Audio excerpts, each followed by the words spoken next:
Let's run. Big Ten, top 10 collision, and the Ohio State Buckeyes take their home field. Winners of 20 straight matchups against ranked Big Ten opponents and solid favorites today on Senior Day, the final home game for Ohio State. Welcome to ESPN College Football on ABC, presented by Arby's, a presentation of the Big Ten on ABC. It's the 50th collision between the 7th-ranked Michigan State Spartans and the 4th-ranked Ohio State Buckeyes in front of 104,000 here.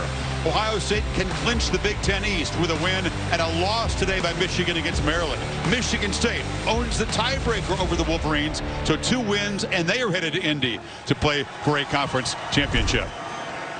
And welcome, Chris Fowler, Kirk Herbstreit sprinting from the game day set up here to join me. Holly Rowe is on the field. All the ingredients here for a tremendous collision. But Ohio State is a big favorite this afternoon because of one matchup. Their high-powered offense with an accurate, poised quarterback in C.J. Stroud and the best wide receiving core in America. 3-headed monster. Jaxon, Smith-Njigba, the youngest, maybe the most talented of the 3. Garrett Wilson off a 4-touchdown game against Purdue.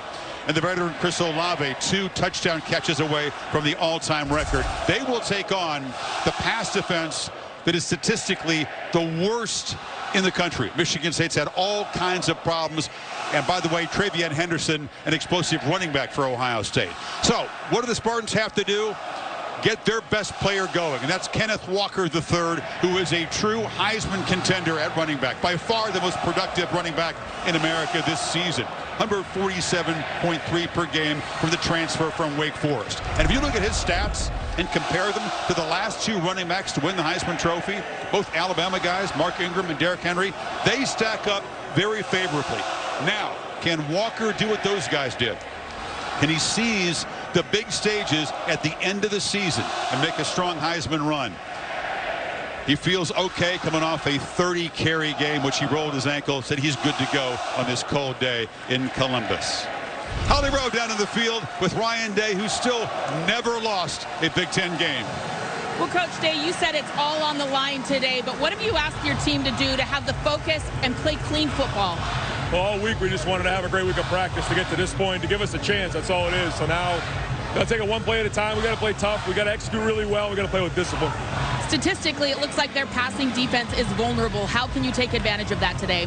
We always want to strike a balance, and, they're going to want to control the game on their side of the ball. We got to do the same thing, but when the opportunities are there, we got to take some shots. Thanks, Coach. All right, thanks. It's all been building to the stretch run for Ohio State. Of course, the Wolverines coming up next. Mel Tucker was an assistant coach for here 4 years under Jim Tressel. He says for his team, it's not a game today. It's a fight.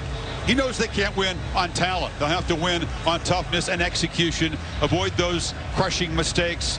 They came from 16 down to beat the Wolverines. There's Peyton Thorne, their sophomore quarterback from Illinois.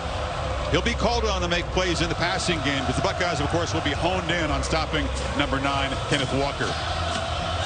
Some trust in his defense early because Mel Tucker won the toss and deferred, which means that Stroud and that explosive offense for Ohio State will get the football first here.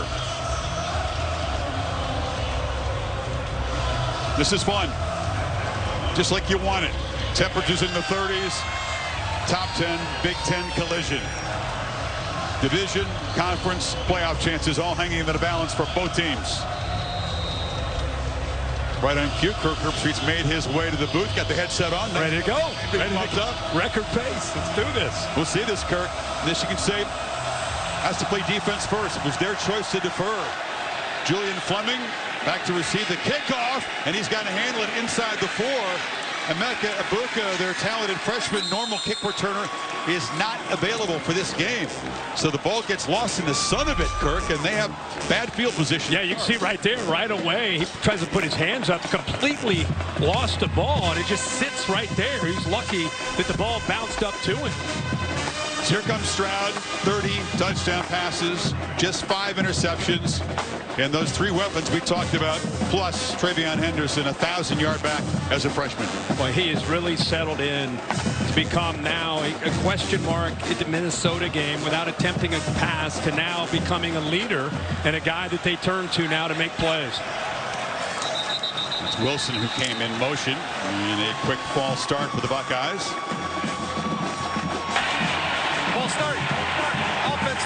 5-yard penalty, still first down. Ryan Day told us in our sit-down with him yesterday, when they get into a little bit of a rut with this offense, it's self-destructing. It's penalties and making mistakes, getting behind the sticks. Here, the sun gets in the eye on the kickoff return, and in the first play, a 5-yard penalty to set him back. Not the way he envisioned this game starting. Ball back at the 9-yard line.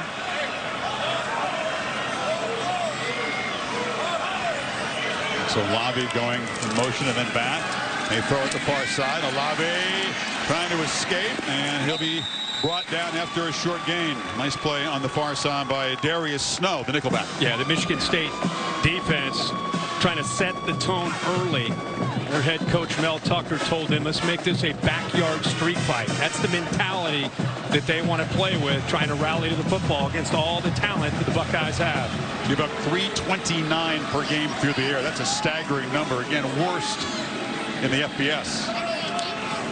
On 2nd and 9, Stroud has good protection, delivers a low throw. Olave's got it at the 25, just enough for a first down. Yeah, Michigan State manning up, bringing pressure, blitzing both the middle linebackers. Good job of Trevion Henderson stepping up, giving him time. And you can see the man-to-man. When you have man-to-man, you got to get separation. Olave coming out of that break, working back downhill towards the quarterback and towards the ball, but still being beyond the first down sticks. Marquis Lowry, Chester Kimbrough, the two starting corners for Michigan State.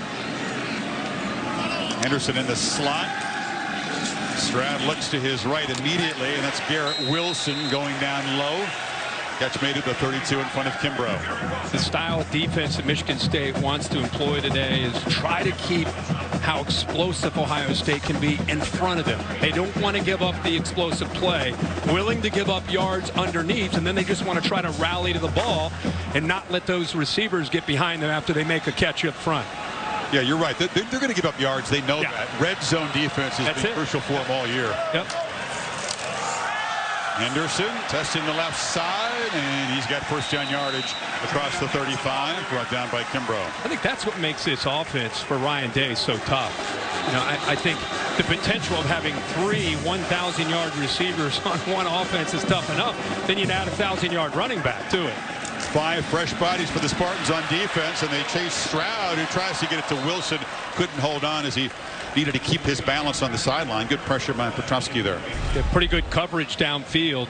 Nothing really for Stroud to do there. You know, he is an ability to process and see things, and I think this is the job that he's doing better up now. Is I think he's throwing the ball away instead of holding on and trying to make a play. He's willing to give up on a play and then try to live for that next play and try to pick up that first down and second or third down. Man, is he hard to sack? 11 sacks and 357 pass attempts. It's a tremendous percentage for this protection. Henderson, look out! A nice open field tackle, saved a really big gain. Lowry got him to the ground, but it's another first down. When he hits a crease like that and you see the motion, there's not a lot of defenders back, and you pick up the offensive line, picks up that blitzing middle linebacker, Halliday. It's left to the safeties to try to make tackles. That is a tough thing to do. That time Lowry makes it in the open field.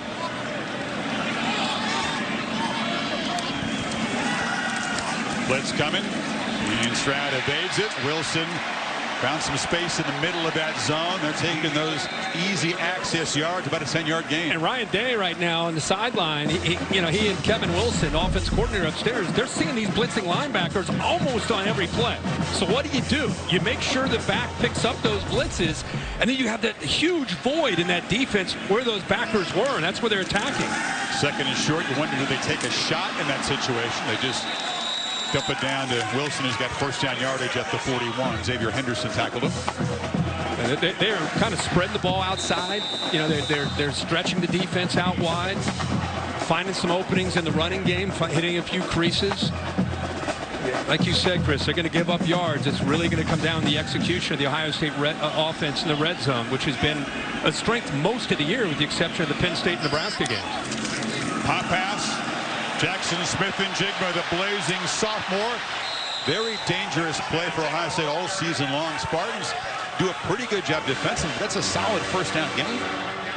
solid, but you'd think against most defenses there's a chance for it to be even more explosive. Right now, Michigan State running to the football well. They want to leverage the ball and use their speed on defense. Stroud off play action, long throw. Catch made by Wilson, evades 2 men and then ducks down at the 25. Another first down, and Stroud has come out 7 for 8. This is, I feel like, an example of where this offense has grown. Look at the arm strength and the timing. He throws this well back where he's going to get to the top of the route, Garrett Wilson, and then come back. That ball is thrown where he's expecting his receiver to end up. There's the timing and the rhythm and how comfortable Stroud is with these receivers. Miyan Williams spelling Henderson the last couple of plays. They throw it to him in the flat. And nice play. Flying up to make the tackle there was Angelo Gross, the safety, prevented a big gain. A lot on these safeties. Gross 15 on one side, Xavier Henderson on the other, the veteran of this defense. Right now they're being asked to make tackles in space, and both are showing you that they are equipped to do so. But that's a tough ask for 60 minutes. Stroud from the pocket across the middle. High throw. Olave's got it. Career touchdown number 34, tying David Boston's Ohio State career record. His teammates know that. Celebrate with him. So much man-to-man, and this time they end up going to zone.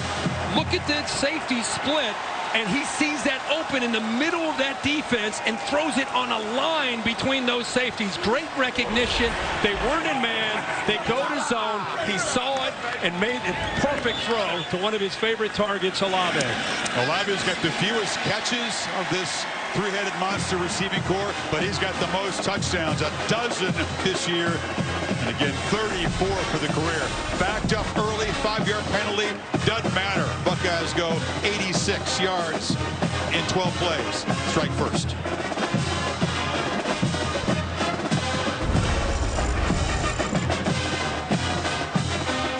Stroud sharp, Olave. Look at the catch. Look at the catch here. Senior day, Olave, the concentration right between those safeties. A great throw, but really the concentration in the hands there by Olave. 10 passes, 2 runs in that drive. 8 of 9 completions went to those big 3 wide receivers. Reed trying to make something happen on the kick return. It's hard to do against Ohio State. He's got to work hard to get back to the 20-yard line. That's where the Spartans will begin play. Keys to the game brought to you by Jared. Well, we think it's important for their defense to win on third down, or their offense win on third down and possess the ball. Defensively, they got to hope to force field goals instead of like that. Touchdowns for Ohio State. Ohio State attacked this Michigan State pass defense. Statistically, the worst pass defense in the country, and that's why you saw Ryan Day come out shooting with throwing the football. And, of course, right now, take advantage defensively of the home field advantage. Saw Peyton Thorne there, the sophomore out of Chicago, won the job late in camp, subtly improved this year. He's seeing a blitz right now. There's a little bit of a lean right here. He's recognizing that as a threat. They feed Walker, and the Buckeyes quick penetration off the edge by Haskell. Garrett messed up the play, and it's a loss. Yeah, Peyton Thorne that time ran away from the blitz from 15 Craig Young. The problem was in the inside, Haskell Garrett just olayed the offensive guard and went by him. Peyton Thorne, I think, is the key to this game. If Michigan State's going to hang around and end up trying to compete and maybe win, all the talk about Kenneth Walker in the run game, they got to make plays in the pass game against one-on-one coverage. Walker lost a yard on 2nd and 11. Thorne threads it in there to Tyler Hunt. They'll use the tight ends a lot. And that's a first down gain to the 35. Really good job there. He wanted to work to the middle. Ends up coming back all the way to his left to find the big tight end, Tyler Hunt. Chris, you're dead on. Whether it's Connor Haywood, Tyler Hunt, or Carr, they're going to work those tight ends. Big challenge for this offensive line. Matt Allen, youngest of the Allen brothers, who have been a part of Spartan football forever. Play action and first down, ball batted down at the line. Did a big hand up there with Zach Harrison, 6'6". Imposing. 6'6", and if you can't get to the quarterback, he reads this, ball's out early. 6'6", big wingspan. Off the elbow. Yeah, exactly. That's playing above the rim, though. It is above the rim. You're right, 6'6". Tough to get over top. You better work around number 9 today. Linebackers, Chambers, And Simon playing well, early pressure. He felt it, and Thorne had to fire the ball to the ground. That was Tyreek Smith, another talented guy up front for Ohio State. It's hard to bait the defense when Haskell Garrett feels it. Right over in this area, watch how he just kind of feels the screen. Watch him right here recognize, oh, they're going to try to go here. No way. You're not going to throw this screen. In fact, a lot of Ohio State's defense keyed in, anticipating screen there on second and long. Harold Joyner is in the backfield on this 3rd and 10. Thorne against pressure, delivers across the middle into traffic. It's broken up. Trying to find Trey Mosley, Marcus Williamson in coverage. What a series, Kurt, for that front for the Buckeyes. Yeah, they applied the pressure, but watch the receiver not continue to work across the middle of the field.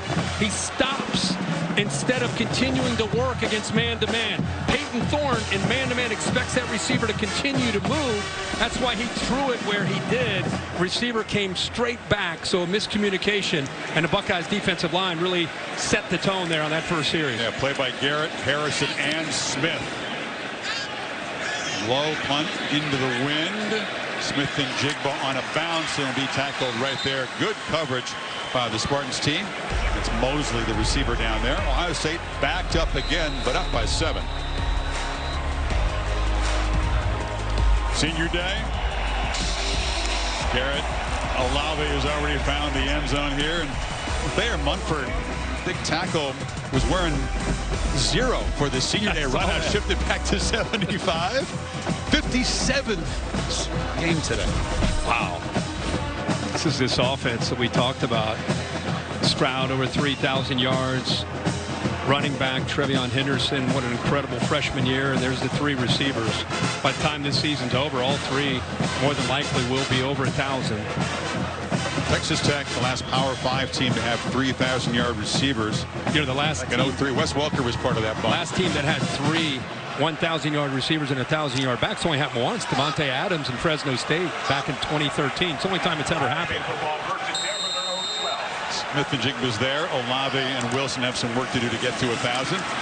Henderson picks his way and is stacked up in the middle there after a short gain. Maverick Hansen on the tackle there. Simeon Barrow, the normal starting tackle, out today. So Panachuk and Beasley, those 6-year seniors, got to step up and fill in. And 2nd and 7, Stroud to Henderson will be tackled short of the marker. Buckeyes didn't face a 3rd down on the first drive. Need 2 on this 3rd down. No, not at all. They were in really good rhythm in attack mode, and you know they will crank their tempo up. And these first few possessions, they are going pretty fast. 2-by-2 look. Henderson in the middle. He's knocked down, but a 1st down gain. Cal Halliday came around the corner there. Linebacker wearing that club on his right hand. Yeah, he's very active, you know, in this Michigan State defense. You know, for a young guy from a country town, he's adjusted well going into East Lansing, picking up this defense. See that big club. Grew up in a chicken farm. Yeah. Dealt with eggs at a very young age. Stroud looking to throw one. 1st down. 1st downfield shot. It's Wilson running free. Able to catch him. A lightning strike. Buckeyes. 2 possessions. 2 touchdowns. 77 yards.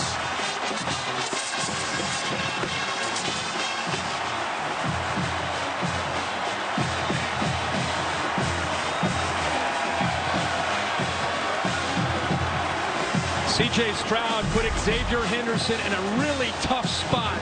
Watches, you know, he gets his eyes on a receiver, Jaxon Smith-Njigba, coming over the middle, and because of that, he wasn't able to get depth and take away the shot downfield to Garrett Wilson. So the deep crossing route, the threat of that, caught the eyes of Xavier Henderson and opened up a big-time throw, again, by C.J. Stroud to Garrett Wilson. Wilson, the junior from Austin, on fire. 3 receiving touchdowns and a rushing touchdown last week. Goes deep, and this is the nightmare scenario for the Spartans. Down 2 scores, about 7 minutes in. For the wide receiver room, or you as a group? Someone wrote a note down here, Earth, Wind, and Fire. That's a band right there. They make music. They make great music. Are you guys Earth, Wind, and Fire here? I like that. I ain't heard That's that. hot. I like that. It's a fun visit with those guys. That's a band that their parents listen to. Exactly. Exactly. Shining Star, and they got 3 of them in that receiving core, that's for sure. And 2 of them have found the end zone already. Reed from the goal line. Running cross field. Too much speed in that coverage seam. Run out of the 16-yard line. And now Michigan State, down a couple scores, needs to respond. These guys have been active early. So why is Smith-Njigba Earth, Olave Wind, and Wilson Fire? How did we settle on that? Brian Hartline actually, and the players helped because they actually liked the name. So I said, all right, guys, who's going to be Earth? They came up with Jaxon, Smith-Njigba. Wind, because of his speed, his Olave, Fire, Garrett Wilson. He can do so many different things, so explosive. Smith-Njigba is just kind of the rock. You know, he's just a guy, Mr. Reliable, the guy you can count on.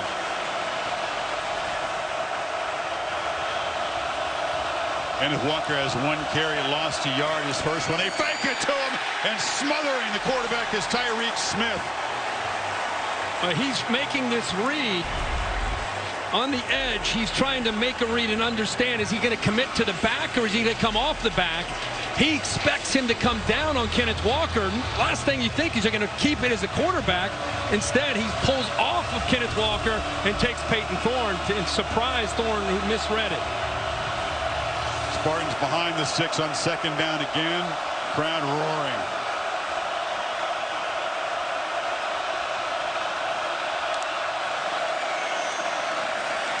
Thorne has time, delivers high, incomplete, was over the head of Jaden Reed. To Kevin Nagandi for an update. Chris, Oklahoma hosting Iowa State, already down 7-0 in Norman. Caleb Williamsburg providing the big spark. Kev loved the play design. Talk about counter OT, but with the quarterback and Caleb Williams coming downhill, and he will holler. Longest Sooner run on the season, 74 yards. We're tied at 7. Back to you guys. Fast and furious. We'll keep you posted on that one. Sooners visiting the Cowboys in Bedlam next week. This Ohio State defensive line, these first few possessions, taking the fight to Michigan State at the line of scrimmage. Thorne has plenty of time, delivers, and the catch is made.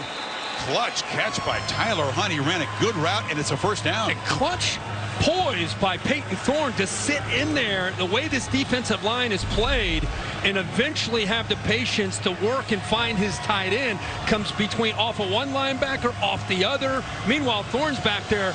He's hitch, hitch, hitch, hitch. He waited and trusted that protection, and it delivered for him. Hunt knew exactly where the first down marker was. Ran 14 yards, and they got just enough. Second carry for Walker. Trademark stiff arm gets him some space. That is a weapon. He just throws that right arm out there. Hickman was on the receiving end. Ronnie Hickman, who's the most productive defensive player, 14. And this is what has made Kenneth Walker so dangerous, is the physicality. Actually, looked like Hickman lost his balance there. In fact, we didn't really see him. Usually he punches with that, kind of like a Derrick Henry with that stiff arm. That time he uses more speed to get around the edge and get around Hickman. It's early, but it's urgent for the Spartans. They got to respond. The defense is going to have a long day. That's Connor Hayward, son of Ironhead, the converted running back, playing tight end now. We'll see what happens on this drive, but you're right. Down 14 against this offense, the Ohio State offense, it's like giving them a head start on a 100-meter sprint. You can't do that. And that's why that third down conversion was so big. Spartans using some tempo, and there's a downfield shot looping throw over the head of Reed. Jay Johnson calls the plays for Mel Tucker. And Jay Johnson had to at some point take a shot and get this ball thrown downfield. Looks like an Ohio State player is down at. Oh, their helmets look like, yeah, they looks like they're stuck. It's Tyreek Smith tangled up. He said, I'll just take it off and we'll get this thing sorted out. Pewter's like, here, I'm going to get up off you. You just keep my helmet if you need to. But yeah, Johnson takes this shot there because Ohio State, they're not respecting anything downfield. They are squeezing against Kenneth Walker in the short intermediate passing game. So you understand you take a shot, but now you're 3rd and 9 after that. Sevyn Banks not playing corner today, so it's Cam Brown and the freshman Denzel Burke for Ohio State.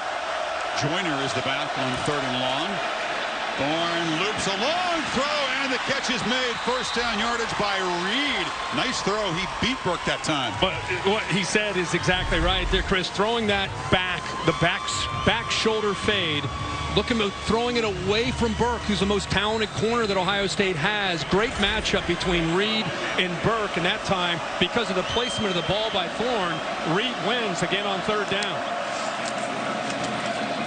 Walker stacked up 2 really clutch throws on 3rd and long by Thorne in this drive. Yeah. It's Joyner with the carry. Boy, what a push in the middle of that defense. Time it was Jerron Cage. See that ball? Back shoulder. Great job of adjustment. That ball looked like it was actually slipping through his hands. And Burke's hand himself, his own hand, kept it up. And then Reed was able to eventually hold on to the ball, but Burke actually helped him there. Walker makes a nice cut. Kenneth Walker shows you why he's been the most productive running back in the country. That was a terrific run. Yeah, terrific. And watch the hole and what he does within this hole. Look at this. It's closed, right? Look at right here, the coverage right there by Hickman. But good job trusting. Nice block by Hunt. Cut back underneath 97's block Hunt. And he found some more room to run. Special running back. One reason he's one of the Heisman front runners with 3 weeks to play. Fake it to him. Thorne and looking downfield. Long throw. 50-50 ball. And that time well played by Cam Brown.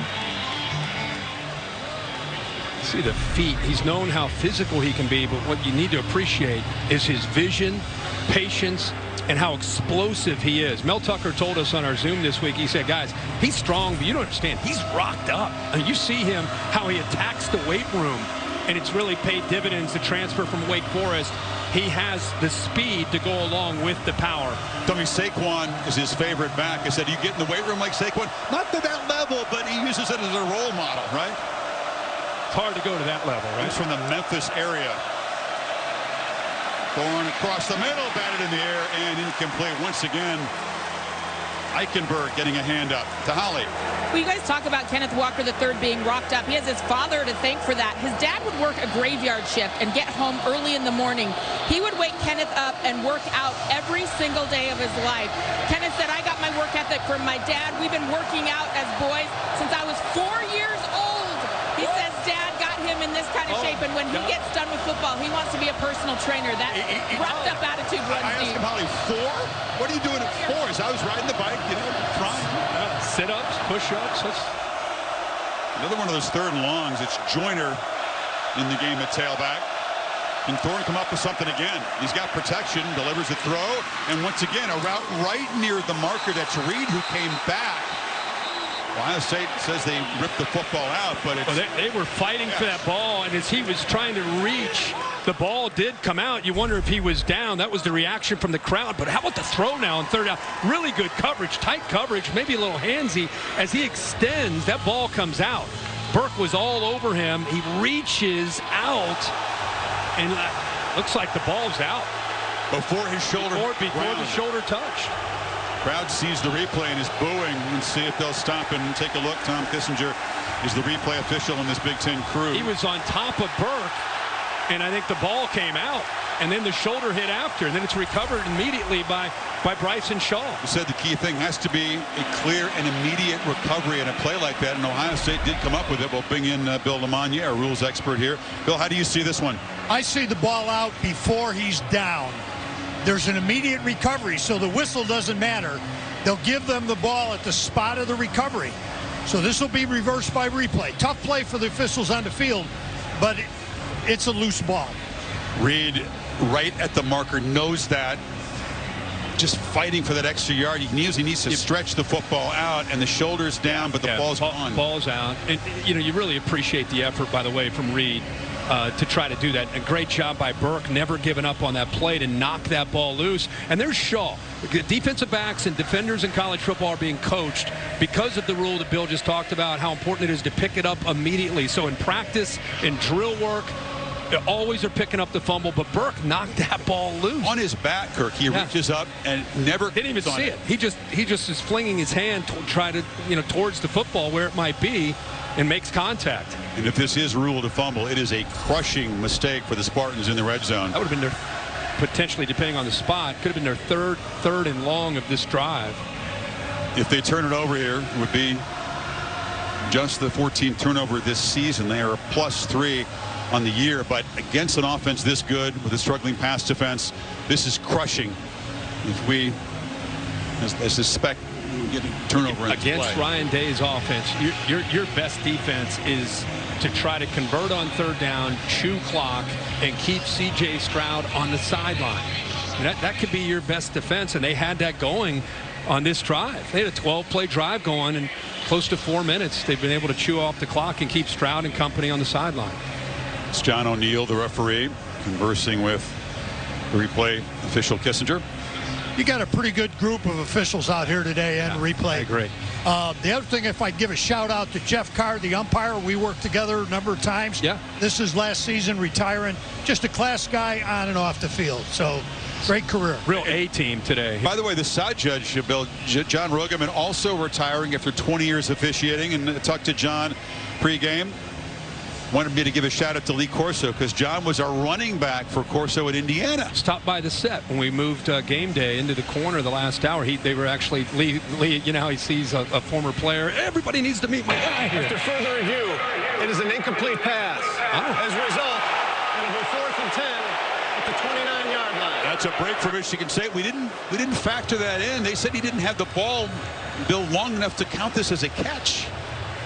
Which makes you wonder. I thought he had possession, but maybe they looked at that. It's an interesting aspect. We're so caught up in the spot and whether or not the ball was out before his shoulder hit. Does he have possession of the ball? Boy, sure looks like he does, Bill. That's awful tight, but I could see what replay's ruling on that. Awful tight. Matt Coughlin has a right hip injury. Didn't kick last week from 46 in cold weather. This is a tough assignment for him. And the Ohio native will slide it wide right. So Michigan State comes up empty after a long 88-yard drive. They're fortunate to get an opportunity to try to come up with points. Ends up pushing it to the right. Correction, has a 55-yard drive. And, when you got an injury in your head, even though he was loosening it up, you just wonder if it factors in. He was struggling a bit in his workup with his accuracy. Hit it pretty good, but the accuracy is a whole different issue. I think he just pushed it right. And now you ask this Michigan State defense to go out there again. This is what happens against Ohio State. You're in the game, and in the blink of an eye, like Purdue last week, it's 7-7, and it's 35-7. That's what Ohio State can do. Smith-Njigba. Quick gain around the left side, and Ryan Day will continue to be uber aggressive play calling. When your strength matches up against an opponent's defensive weakness, you feel pretty good about things. You don't let up.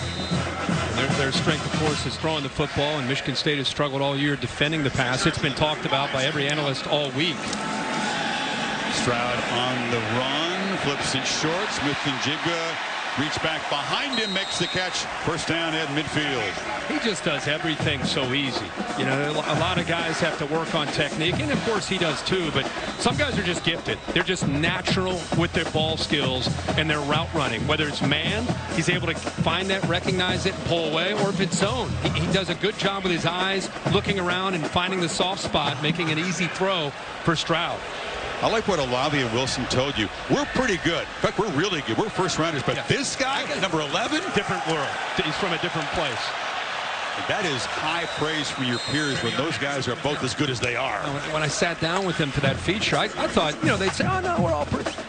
Without blinking, without hesitating, Garrett Wilson, I said, man, you said earlier this week that Jackson's just a different guy. He goes, I stand by that. What makes him different? What I'm saying, his ball skills, his route running, his feel, recognizing pre-snap to post-snap coverage. Sometimes it changes, and he just is so effortless in what he does. Buckeyes change the look pre-snap. Stroud goes up under center. Wilson's in motion. They fake it to him. Steps up. Delivers downfield. It's Olave. Touchdown number 2 for number 2. Buckeyes throwing haymakers. They've blown this wide open. 43-yard strike.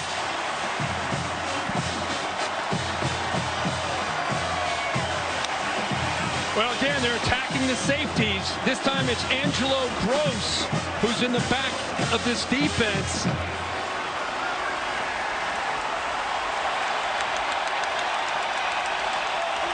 Good Lord. They strike quickly. Haymakers. I mean, Mel Tucker told us it's more of a street fight than a game.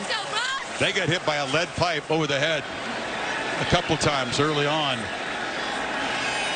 Again, we've seen these safeties, Chris, hesitate because of underneath routes, right? Their whole goal was not to let anything get behind them. Well, Angelo Gross right here, the safety, he's got his hands full because he goes to the middle and then he sees Rucker to tight end. Just enough to the left there, 88, that slows him down and allows Olave to get behind him. So Olave, it's one thing to run away from Lowry, the corner, but 15, Gross is supposed to be back there helping, but he got caught up with his eyes on a different route, and it gave the opening, and a good job once again by Stroud of seeing 15 cheating up. Said, I got my guy. I can get behind him for the touchdown. Olave tied David Boston's career record for touchdowns earlier and now owns it. 35 touchdowns in his career, 13 this season. And Ohio State in the first quarter here, first 3 drives, 222 passing yards. Stroud, 14 for 15 and the 3 touchdowns. We knew it was strength versus weakness, but it has been that times 10 in the first quarter. Can you remember the incompletion? The one incompletion? I was trying to think. Was it a short underneath throw? I think he was trying to find Wilson, and it was a little late. But we'll remember the 3 touchdowns a lot better. Aerial coverage brought to you by Goodyear. Anything can happen as long as you have the drive. Goodyear, more driven. There is the bend of the Olentangy River. Jaxon used to talk about the big horseshoe. Remember, this Michigan State team was down 30-14, but like you and I talked about at a break, that was a different set of circumstances. Got some turnover help late in that game, but I'm just saying they've been down, but they've never seen anything like this with 2:31 to go in the first quarter. How do they respond emotionally to this? And the problem is when your best player is your running back and you're down 3 touchdowns, can Walker continue to get involved? They throw a pass incomplete, tried to find Reed, and that's what you can do. You can take the running back out of the game by calling it so aggressively. There's Burke. Looks like he is coming over to the sideline there. He actually made a heck of a play, but immediately continued over to the sideline. He stayed with Reed, knocked that ball away, and will go off the field. Trainer had the hand up under the shoulder pad on the left side.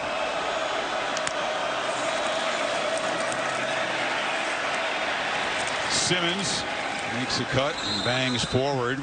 Make it 3rd and manageable. There's Burke, the freshman from Arizona. Ohio State feels that Denzel Burke, the true freshman, 6'1", about 190 pounds. They feel that he's the next. They've had so many great corners. Best in nation, the secondary. They feel he's the next great one.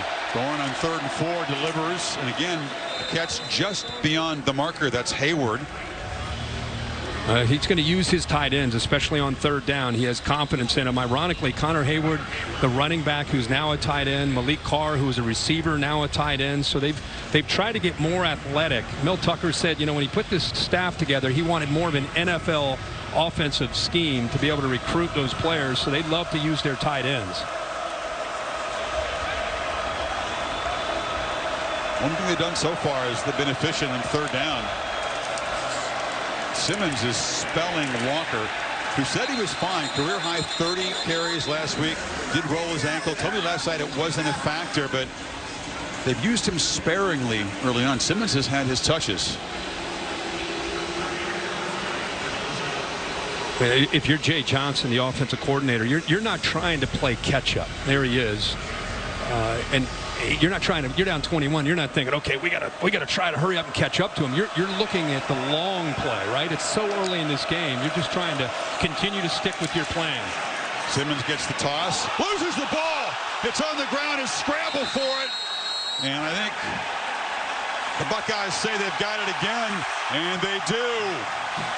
A fumble recovery, the last thing the Spartans needed. Yeah, there were 3 Buckeyes fighting over the football once it came out. Ty Hamilton, 58, may have ended up coming up with the ball. Simmons has a pretty decent run. Hickman pops it out. Then you see it right there. Hickman, Eichenberg, and Ty Hamilton, 58, all fighting for it. And another Spartan miscue, this time in their own territory. Simmons, 47 carries coming in. He's not been the featured back, but we haven't seen a lot of Kenneth Walker III so far. And just what Stroud needed, right, to get going here. A short field from the 44. Sudden change. Does he take a shot? Henderson in motion. They pop it to him. Fake the reverse. And turns the corner. Knocked out hard after about a 4-yard gain. Trevion Henderson saying, hey guys, I mean, I know we're having fun throwing the ball. Can I get a few chances? Can I get a few touches? What a incredible rookie year that he has had coming in out of Virginia. Did not play high school football last year because of COVID restrictions. Smith-Njigba gets a couple blocks, makes a cut, and is knocked down at the 25. Well, all Ohio State in the first 15 minutes here. See if the Buckeyes run another play before the end of the quarter. They're still in attack mode, absolutely. They're thinking about getting another playoff. That last one was just, they had numbers to their advantage. Just got it out to the perimeter. Henderson lowers the shoulder, hammers down to the 15-yard line, delivering the blow to the defender, Henderson. I'm telling you, man, he makes headlines because of the big, explosive 50-yard touchdown. But you ask linebackers and safeties who have to tackle him, he gets behind his pads, man. He runs hard. What a first quarter for C.J. Stroud and this receiving corps. Back after this message and a word from your local ABC station. Arby's, beginning of the second quarter, all Ohio State so far. 3 touchdown passes for C.J. Stroud, 2 of them to Chris Olave, 1 to Garrett Wilson. And they are threatening again inside the red zone. Stroud moves around to the pocket, thinks about scrambling, doesn't do this too often, and kind of slides down at the 8-yard line. That gets a cheer from the crowd. They want to see more quarterback runs here, which is kind of silly when you throw it that way. He's 16-17. Let the fans and Twitter have fun with, he needs to run more. It's like a Bronx cheer for them right now. I know. Hey, 7, just keep doing what you're doing. It's working out just fine. You want to scramble occasionally on a 3rd down and get a 1st down, great. They get a 1st and goal. Henderson, it is his job to run the ball. Lowers the shoulder again against Kimbrough. It's inside the 5. Keep in mind, as good as C.J. Stroud is, he's a first-year starter. He never attempted a collegiate pass until the opener Thursday night against Minnesota. Think about how far he's grown, and the game is slowing down. Of course, he has the athletic ability. He's a high school hooper. Of course, he's going to have the athletic ability to create and do just enough with his legs to make defenses be aware of it. But that's his focus right now is reading coverage and distributing the ball. And doing that, touchdown. Julian Flemming's healthy, and the 4th receiver on this talented squad joins the party here. 4 for 4 touchdowns, Ohio State so far today. But Ohio State moves these receivers in and out, and they actually motioned him this time, bring him from the inside out. Look at the defense. They actually lose him. They don't have a feel or expectation that the ball might be going to Flemming, and he scores a touchdown. Motioned him from the outside in the corner that time, just let him go. Noah Ruggles, who's not missed a kick this year, perfect in his 16 field goal attempts, attempting his 61st PAT of the season. That's a lot. Sweet moment for Julian Flemming. It's been a really frustrating campaign for him, trying to get the hamstring healthy. First career touchdown. Guy arrived from Pennsylvania with a whole lot of height. That was just easy. Our safety comes down, blitzing. Nobody's left behind to pick him up. Easy touchdown pass.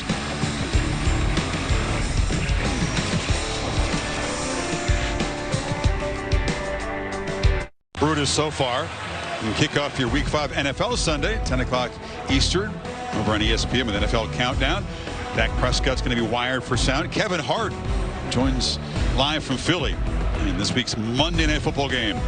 The G-Men against Brady and the Buccaneers, 8 o'clock.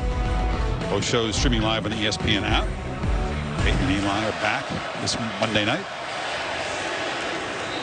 And so Michigan State's missed a field goal, had a fumble, and have been destroyed on defense. Yeah, C.J. Stroud has done an incredible job of recognizing coverage after the snap and looking defenders off. You know, he's seeing the safeties, sees that he's going to take the crossing route to Smith-Njigba, goes downfield to Wilson. Again, this time it's Ruckert. Safety hesitates slightly, goes over top of him, puts in another great throw. This one to Olave, his second, and then the last touchdown there to Flemming. 4th touchdown.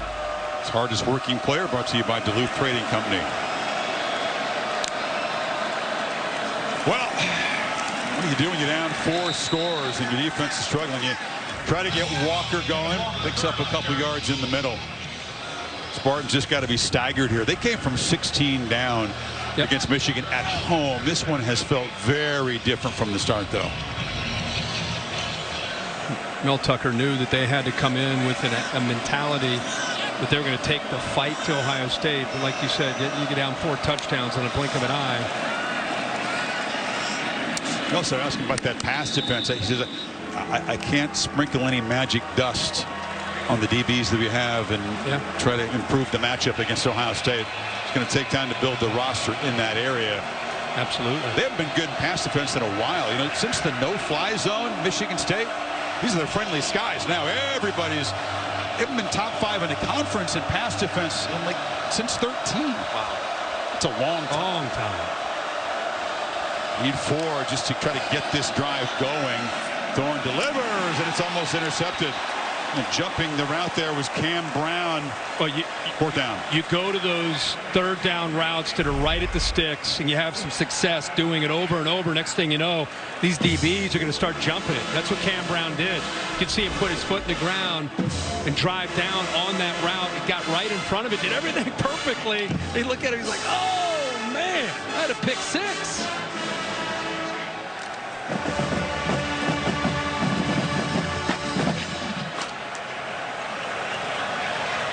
And the punt drives it nicely. Low kick into the wind. Fielded back there. And Smith-Njigba darts to the 31. So talk about the speed for Travion Henderson. They, of course, wear the GPS devices during the game and practice. You know, to the naked eye, you knew this was fast. Watch him right here. Guys have angles. Forget about it. He hit 22.6 miles per hour. That's blazing fast. He was over 23, Kirk, in the game earlier this year. Yeah, it's top end. That middle linebacker was mirrored on him. In fact, before the snap, he adjusted himself. He was right across the line of scrimmage from him.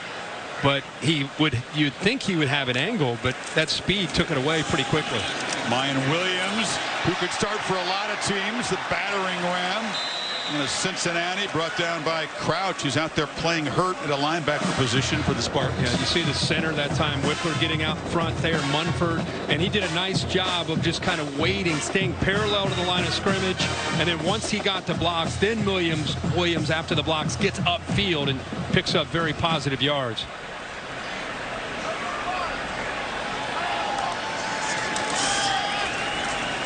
Stroud. It's a wide open Smith-Njigba. Can't shake the tackle of Lowry, but another chunk play. The spacing of these routes. I mean, C.J. Stroud's amazing. He's a great player. What a future he has. But what a job that Ryan Day and the offensive staff put him in, the position they put he in this offense in, to have answers for any coverage that they see. Marvin Harrison, the talented true freshman, checks in the game at wide receiver. He's been running routes, doing it well since he was a toddler. Schooled well by his dad, and he's got a big future here. He's been very patient, waiting his turn while these stars have their moment this year. But keep an eye on number 18 today and beyond. Oh, yeah, he's that next wave of great receivers. I mean, Brian Hartline, and the receiver coach and former NFL wide receiver, and of course played for Ohio State. He's doing such an incredible job of recruiting and developing at that position. You know, think of the wave that they had before this group. I mean, they've had now about 5 years of excellence at the position. So they get Ohio State to third down for just the second time today, and the Spartans jump offside.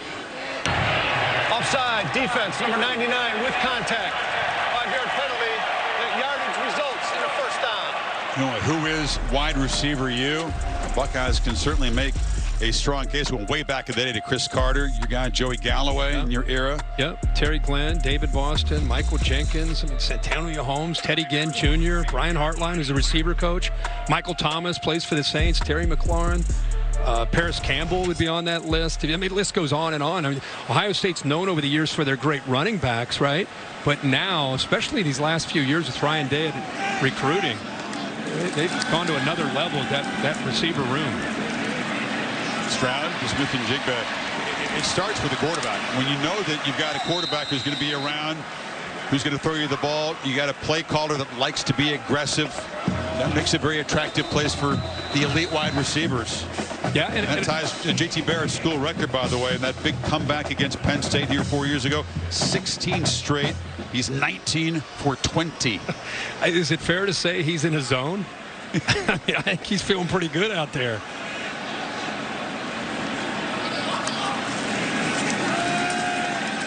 That time pressured and delivers a beautiful throw. Olave makes the catch at the 1. Are you kidding me?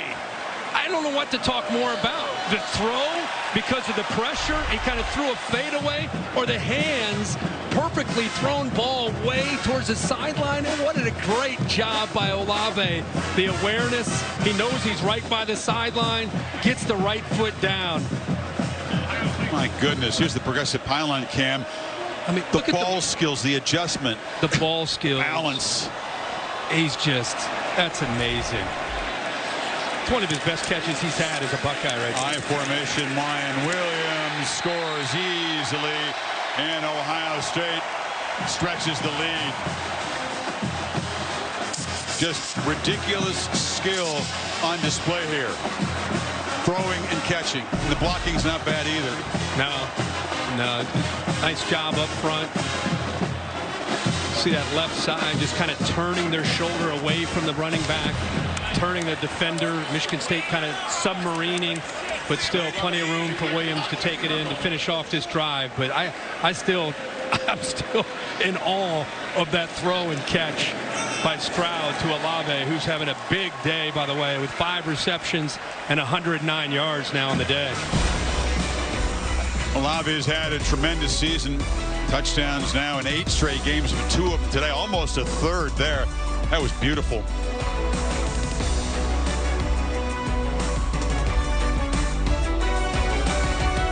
Savings at wearetailgatenation.com. We knew that in terms of matchups, one team's strength versus the other side's weakness, this is about as big as it gets. Ohio State has made good on that. 16 catches by the 3 big Buckeye wide receivers combined, 16 in the first half. 294 passing yards by Stroud, who just has the 1 incompletion in his 21 pass attempts. Chris Felica, you'll be looking for some trivia questions out of this game again in the future, but you got today's Aflac question. Well, maybe Michigan State is not going to be picking up their 9th road win over an AP Top 5 team today, but today's Aflac trivia question is, which team does have the most road wins? Wow. Great AP Top 5. Good question. That's a tough one. Road wins. So you had that question in mind with what the chance that the Spartans had. Yeah, I had to give them the benefit of the doubt. Anticipation. Big Rod won here in 2015. Yeah, 15. Yeah. This top 5 road wins. Got to be a good team. You got to play in a conference. Got a bunch of highly ranked teams. Let's say Auburn. And again, for the 3rd time today, Thorne's pass is batted down at the line of scrimmage. That was Tyleek Williams, true freshman, getting a turn in there. Big fella is a true freshman. Really emerged middle of the year. Look at the push. Boy, what a future he has between the strength, power that he has, and the quickness. You put him next to Haskell Garrett, and they were a force in the middle. It's out of Virginia.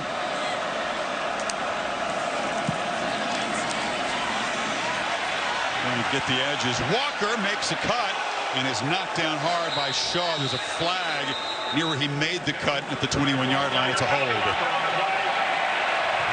75, so we'll go. John O'Neill giving us a sneak preview of the. Oh, they did get Holding. Kevin Jarvis. Number 75.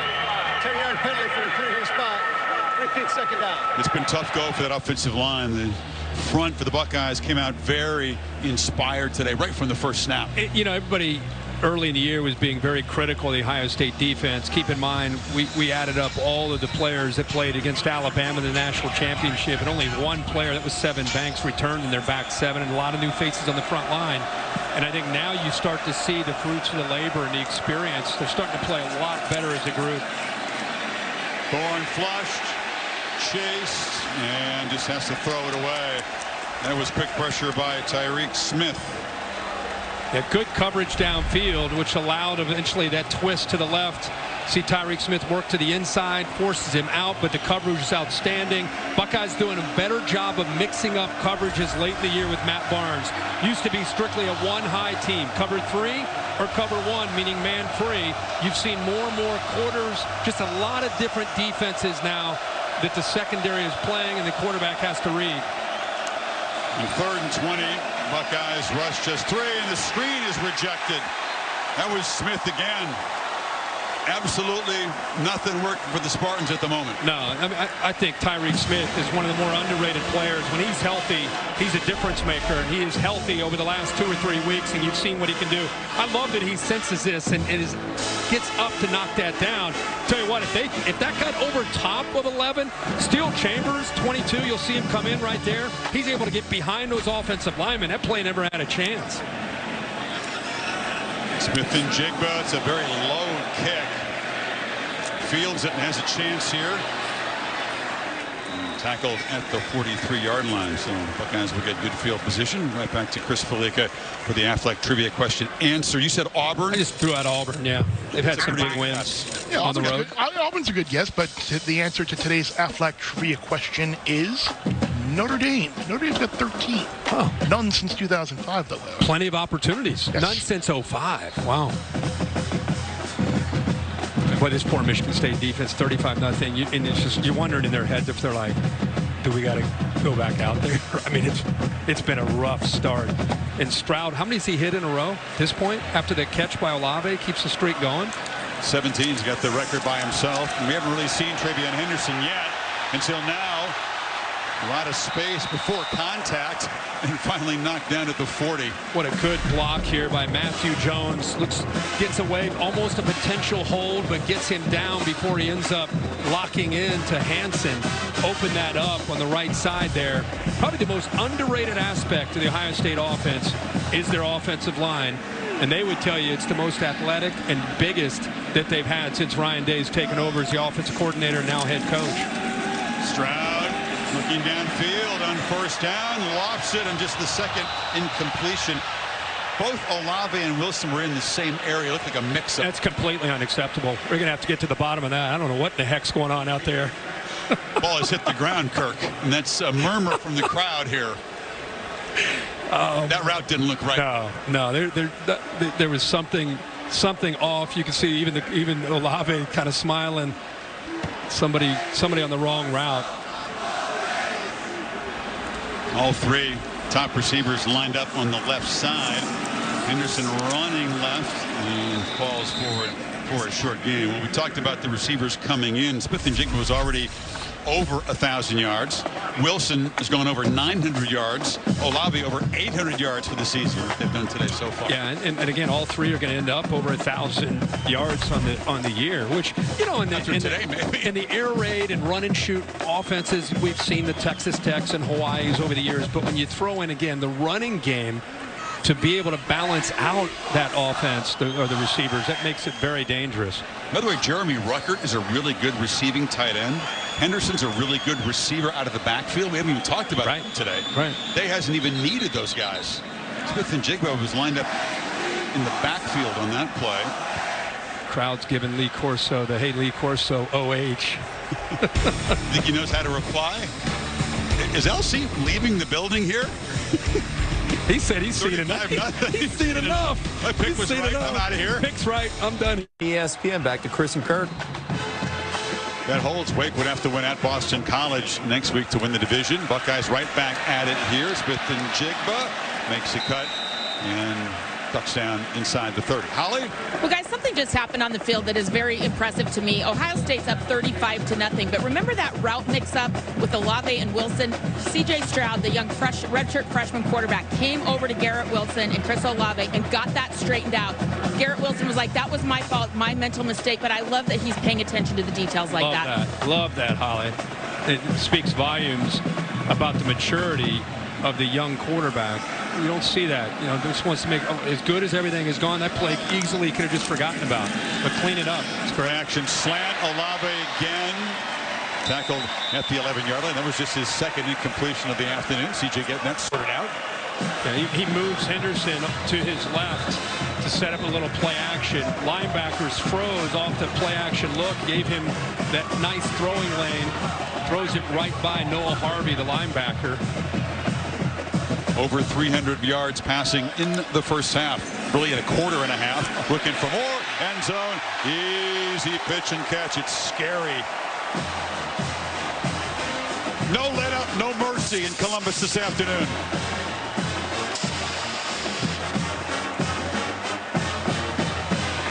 What do we got for halftime meal? Can we get some of that food that Giuseppe's brought over to?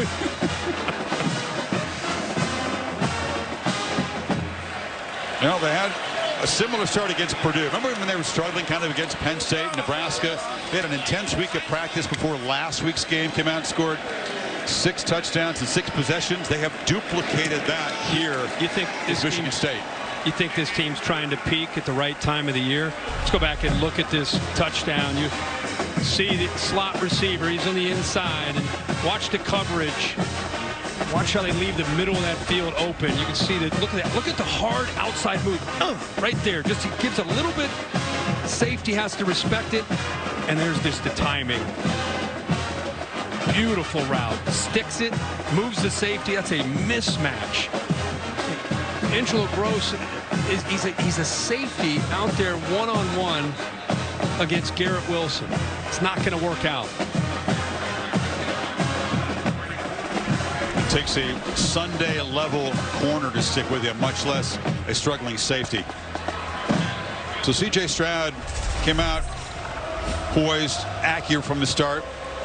They took the short yardage passes early when Michigan State was kind of giving that to them. Then didn't take long to strike downfield and showed the big playability. 3:30 and a quarter and a half. Stroud has the physical abilities, but when you sit down and talk with him, you walk away. You have to remind yourself that this guy is a first-year starter, and he's just a young player. You know, he's a freshman. He has such maturity, such a cerebral approach. Ryan Day said he's been blown away by the intangibles of the position and the prep that he puts into his job. Reed and the kick return. Really interesting comparison. You got 2 California guys, Bryce Young at Alabama and C.J. Stroud. Incredible poise, maturity, calm. They have a lot in common. They do. Their approach to the game is very similar.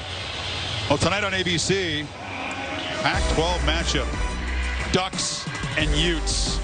In that charged up environment in Salt Lake City, temperatures in the low 40s. You get the mighty Utah student section trying to make it tough on the Ducks. Could be the first of 2 meetings. Championship game in a couple weeks in Las Vegas, but Oregon's got to have this one to keep their CFP hopes alive. Of course, great game. Launched it by coming in here and winning in week 2 against the Buckeyes. Thorne complete. Far side, and Reed for about 7. We were talking yesterday with some of the Ohio State players. We sat down with Steel Chambers and we said, you know, you're up 35-7 against Purdue last week, and next thing you know, they have a couple scores, and he's like, yeah, man, we're still trying to realize we got to keep our foot on the accelerator. You know, the intensity I'm feeling from up here, I don't feel like they're like letting up. They just feel like, if anything, it's like 0-0 in their minds, the way they look like they're still playing with the energy. Look at this. Look at him. Flying into the backfield to knock Walker down for losses. Lathan Ransom. John Baptiste got there too. He's right here. He ends up blitzing. Nobody's able to pick him up. They just overload that side. I think the point is spot on. The offense never let up against Purdue, but the defense kind of would relax a bit. Yeah, that's what I'm saying. There's still some intensity. coming from this defense.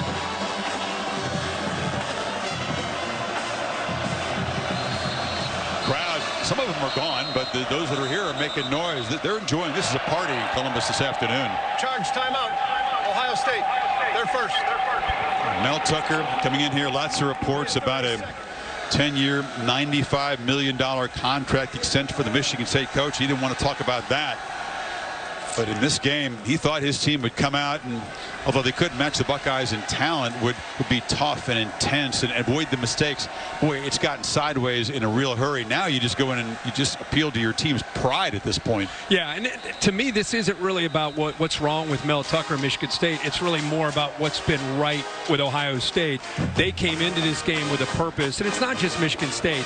It's where Ohio State prides themselves in the middle of November, getting ready for Michigan, getting ready for potentially a Big Ten championship and beyond. So today, whether they're playing Michigan State or anybody, this is the intensity that they bring to the table when they play late in the year. Ryan Day brought that up to us yesterday. Thorne screen dropped. Reed in heavy traffic. And if you're watching this as a Michigan fan, you got the game against Maryland coming up. You got to win that game, or Ohio State will win the division today. But even though you're hosting Ohio State and you're feeling good about your team throughout the season, if you're a Wolverines fan, this is it's a pretty scary message the Buckeyes are sending with next week's game in mind.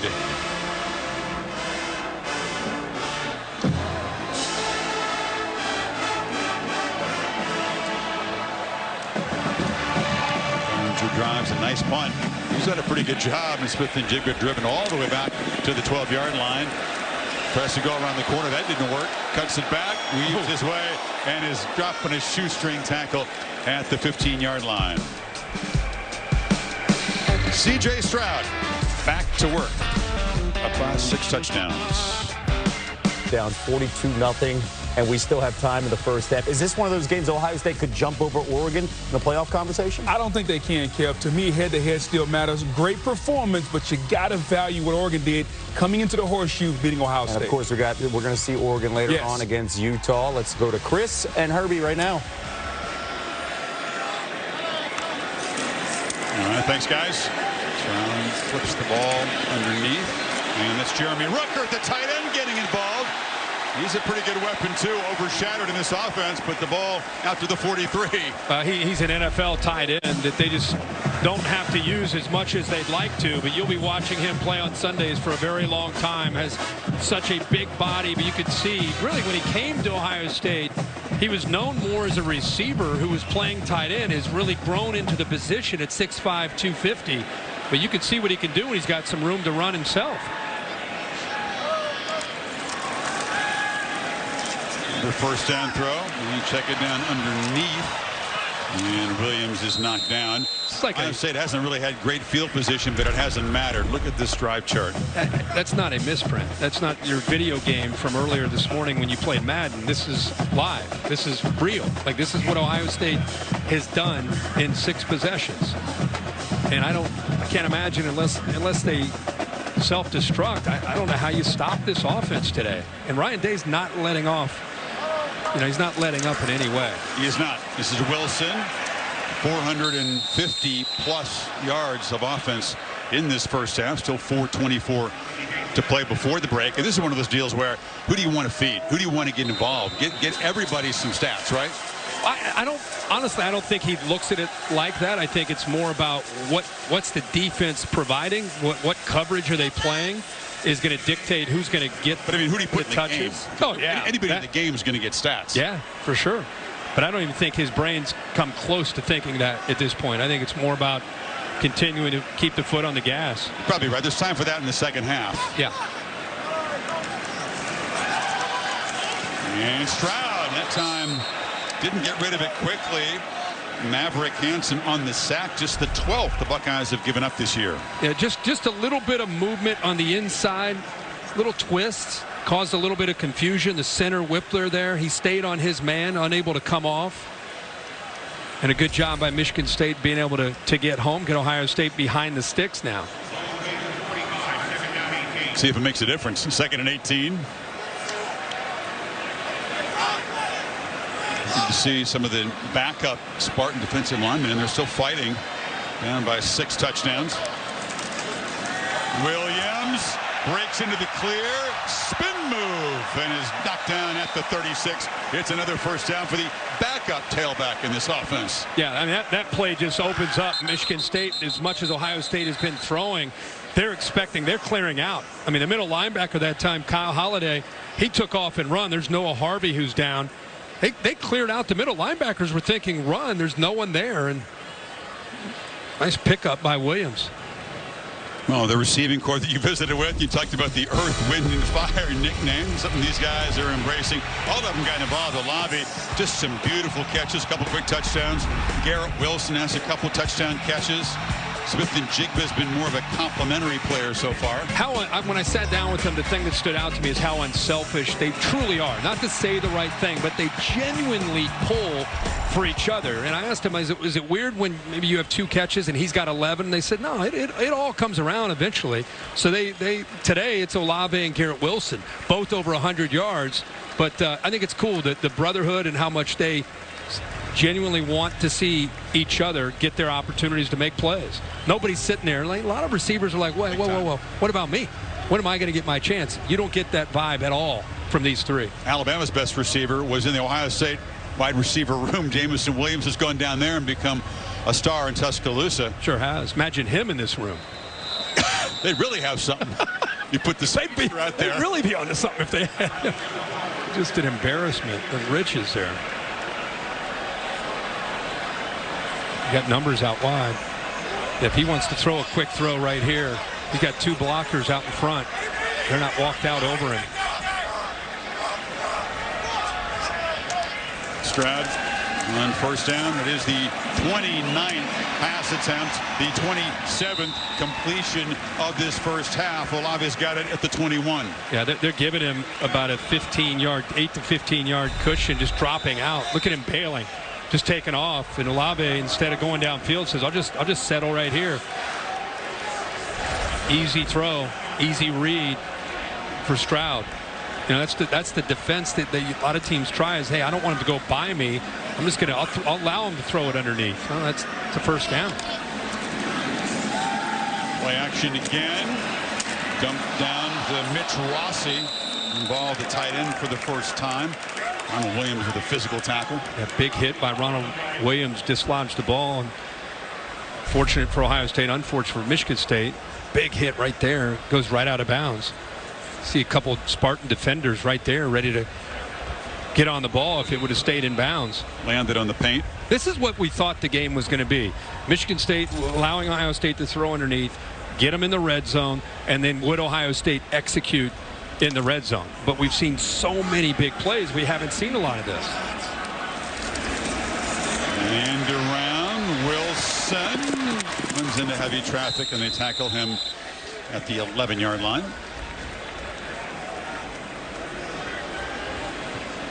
This has been the most methodical possession for Ohio State today.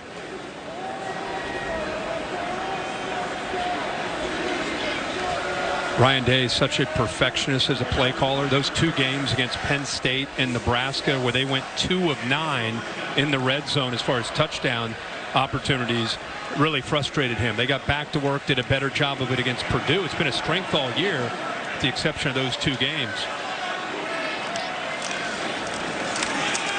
First down. Master Teague has been a frustrating season. Hasn't played a lot of football. Missed about 4 games. Trying to get him. You can hear the crowds. Senior day. Recognizing the veteran. Yeah, good to see the big fella get his opportunity. You know, he has had some injuries. He's also seen a true freshman go right by him.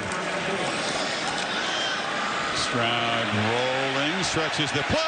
And flips it back to the end zone. Jaxon Smith-Njigba. Touchdown number 6 for Stroud.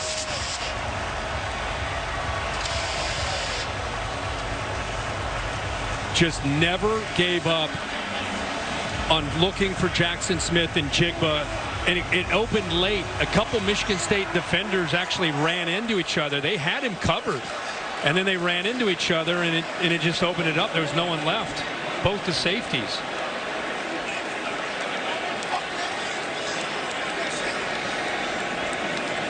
Ohio State's never scored more than 54 against the Spartans head-to-head. They came back in the 60s, a Woody Hayes team, at 49 right now. So you have Gross right here. He's going to try to stay with Jaxon, Smith-Njigba, and for a while he's in pretty good position. But watch both defenders right here. They end up jumping together, working together, and they end up colliding. And the whole time, I really thought you'd see Stroud give up on it and just kind of throw it away. But he sees this. All of a sudden he said, wait, last time I looked at you, you were covered. And then a couple defenders collide, and it opens it up for an easy touchdown pass. There's some beautiful throws and catches and a couple of easy touchdown passes. And with that touchdown, Stroud, his 6th, ties the single game Ohio State record. 4 others have thrown 6 in a game. Stroud could throw a dozen today if they keep full throttle. Incredible first half, more than 500 yards, 501 exact total offense. It's spreading the wealth too, not just to the receivers, the tight end, the running backs, everybody's been involved. You one of the guys who threw 6 in a game? Are you one of those? Yeah, we did that. Right? Yeah, weekly occurrence. Fields, Haskins, JT Barrett, so the predecessors also did that. But that was in a game, not a half. Back in 10 seconds. First a look at this from Ram Trucks. Ram Trucks, built to serve.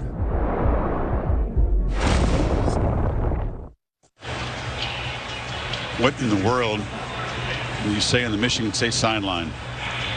7 Ohio State touchdowns in the first half.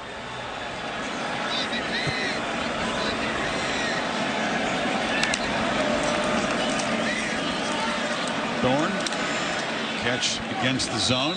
You pick up about 9.5 yards there. Miyan Coleman. The obvious thing is you just challenge one another as far as your competitive spirit. Right? I mean, that's the only thing you can rely on. This game is over, but you got to keep fighting.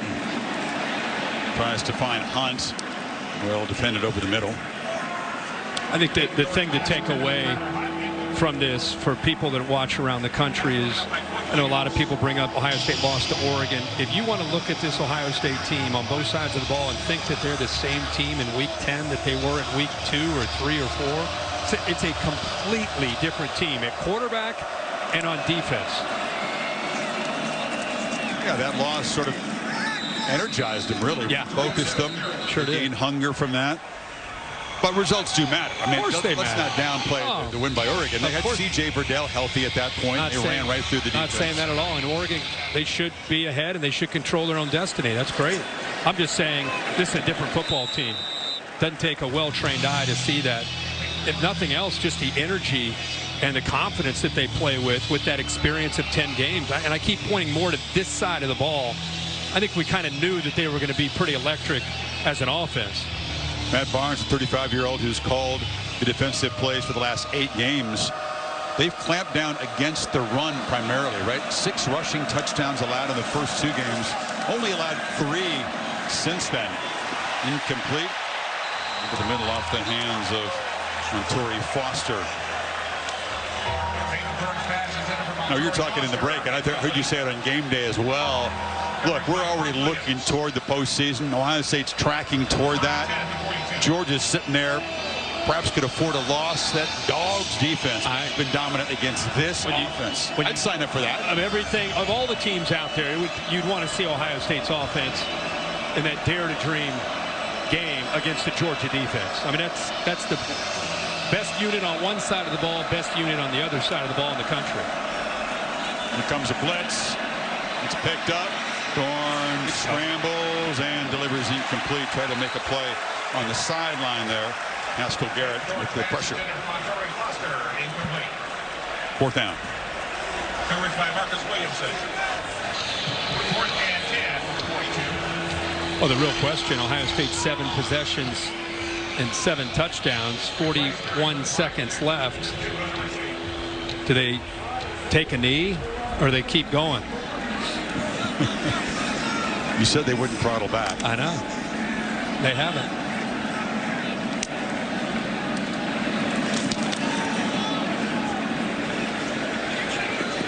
Fair catch made at the 18-yard line.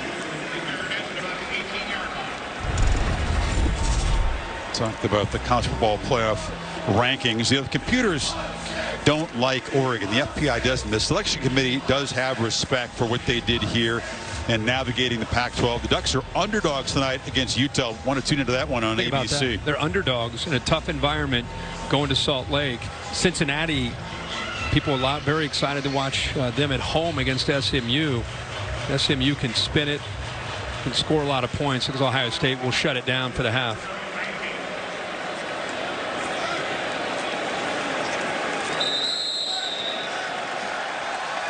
And that loss moving back to what, about an even 500 yards of total offense in the first half. Stroud 29 of 31, 393 and 6 touchdowns, 2 each for Olave and Wilson. Smith-Njigba has one, Julian Flemming has one. Overwhelming by Ohio State in the first 30 minutes. Early round knockout in what Mel Tucker hoped would be a 4-quarter fist fight. Mercifully into the half in Columbus. The Capital One halftime report is coming up right after these messages. Presentation of the Big Ten on ABC. Overwhelming display by Ohio State. 7 touchdowns in the first half and a 49-0 lead.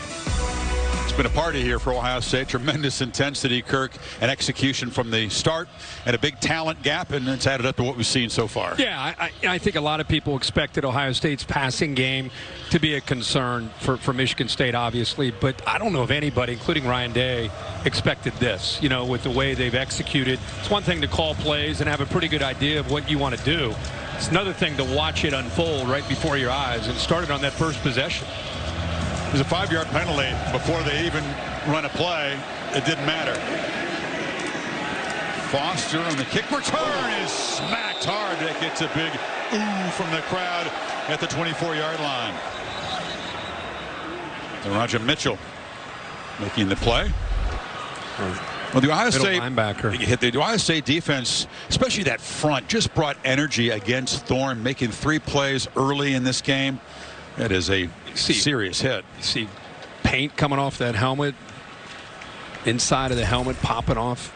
Mitchell is a big, thick linebacker, 250 pounds, covering kicks. With the emergence of Chambers and Simon, hasn't played as much, but you know, this defense from Ohio State, we've been talking so much about the Ohio State offense and C.J. Stroud. Their focus was Kenneth Walker, first play of the game, being able to just use a quick rip technique and get into the backfield by Garrett, but you know, he just hasn't had his opportunities. Now, given Peyton Thorne and the offense has had to try to throw to get him back in the game, but when they have tried to run, the Heisman front runner Kenneth Walker, he's been shut down by that defense that Chris, you were alluding to, and how aggressive they have been all that entire first half. There's a backup linebacker on the kick coverage team. Kate Kucharski is being helped off by the athletic trainers. Holly, what have you got? Well, guys, checking with Mel Tucker, he told his team at the half, it's all about what we do next. Yes, we've got to worry about this second half, but it's also about our team. And what you put on film here in the second half is going to speak a lot about what you do to care about this team and reveal your character. Then I saw him pull aside his quarterback, Peyton Thorne, and he told him, look, you have to lead this team right now. You don't have to do everything, just do your job, but I want to see good body language out there leading this group. And that's a good point, Holly. Mel told me before the game, I told my guys, don't worry about the scoreboard. There's a completion of Mosley. Mosley breaking free in the secondary. They don't pan him in. And that's their first big electric play today. Moves the ball to the 30-yard line. Well, that's what Holly was just talking about, is where's your heart? What kind of competitor are you? And the very first play, little play action, go back, boot the other way. Nice soft spot in that zone. And then it's what can you do after the catch? And Mosley that time, who's got great speed, shows you what he can do. Doing without the real speedy guy. In fact, he's nicked speedy. Caitlin Naylor not available today, and that does certainly hurt their big play ability. And there's a sack. Haskell Garrett storms in and knocks Thorne down. Boy, he is so sudden. Goes right by. Look how quick he gets off the ball. The left guard, Duplin, just didn't have a chance. You know, he's a powerful guy, but has the ability to use his quicks. And that time, the get off was the difference that time on his pass rush. Big fella. They never sacked as a team against Purdue last week. Taking care of that today. Walker just never really gotten going. Tommy Eichenberg stopped him. Yeah, when this defensive line is playing the way they are, it frees up your backers, because this offensive line of Michigan State's taken everything that they have to deal with the defensive line. They don't have time to climb to get to those backers. These backers are free and getting downhill in a hurry and making good plays against this run game. Get the shock play to get into scoring position. Go backwards now, 3rd and 17. Screen and slam down behind the line is Connor Hayward. Court Williams, a backup. Yeah, Court Williams, man-to-man. Watch his eyes on 11 the entire way. Wherever he goes, he's going to go with him.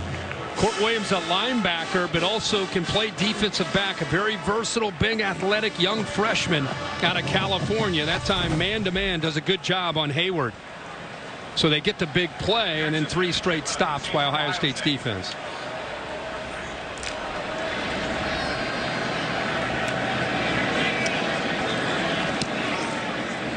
Ringer kicks the point, knocks it high into some empty space, and the ball will be down at the 12-yard line. Curtis Wilson, the All-State bus, is here. What's your All-State celebration moment today? Well, we're used to calling a night game. We're going to pick this game. Okay. You need a first. Yeah, it's a first. You need a Heisman moment. Kenneth Walker had his chances in this game on this big stage, and so did C.J. Stroud.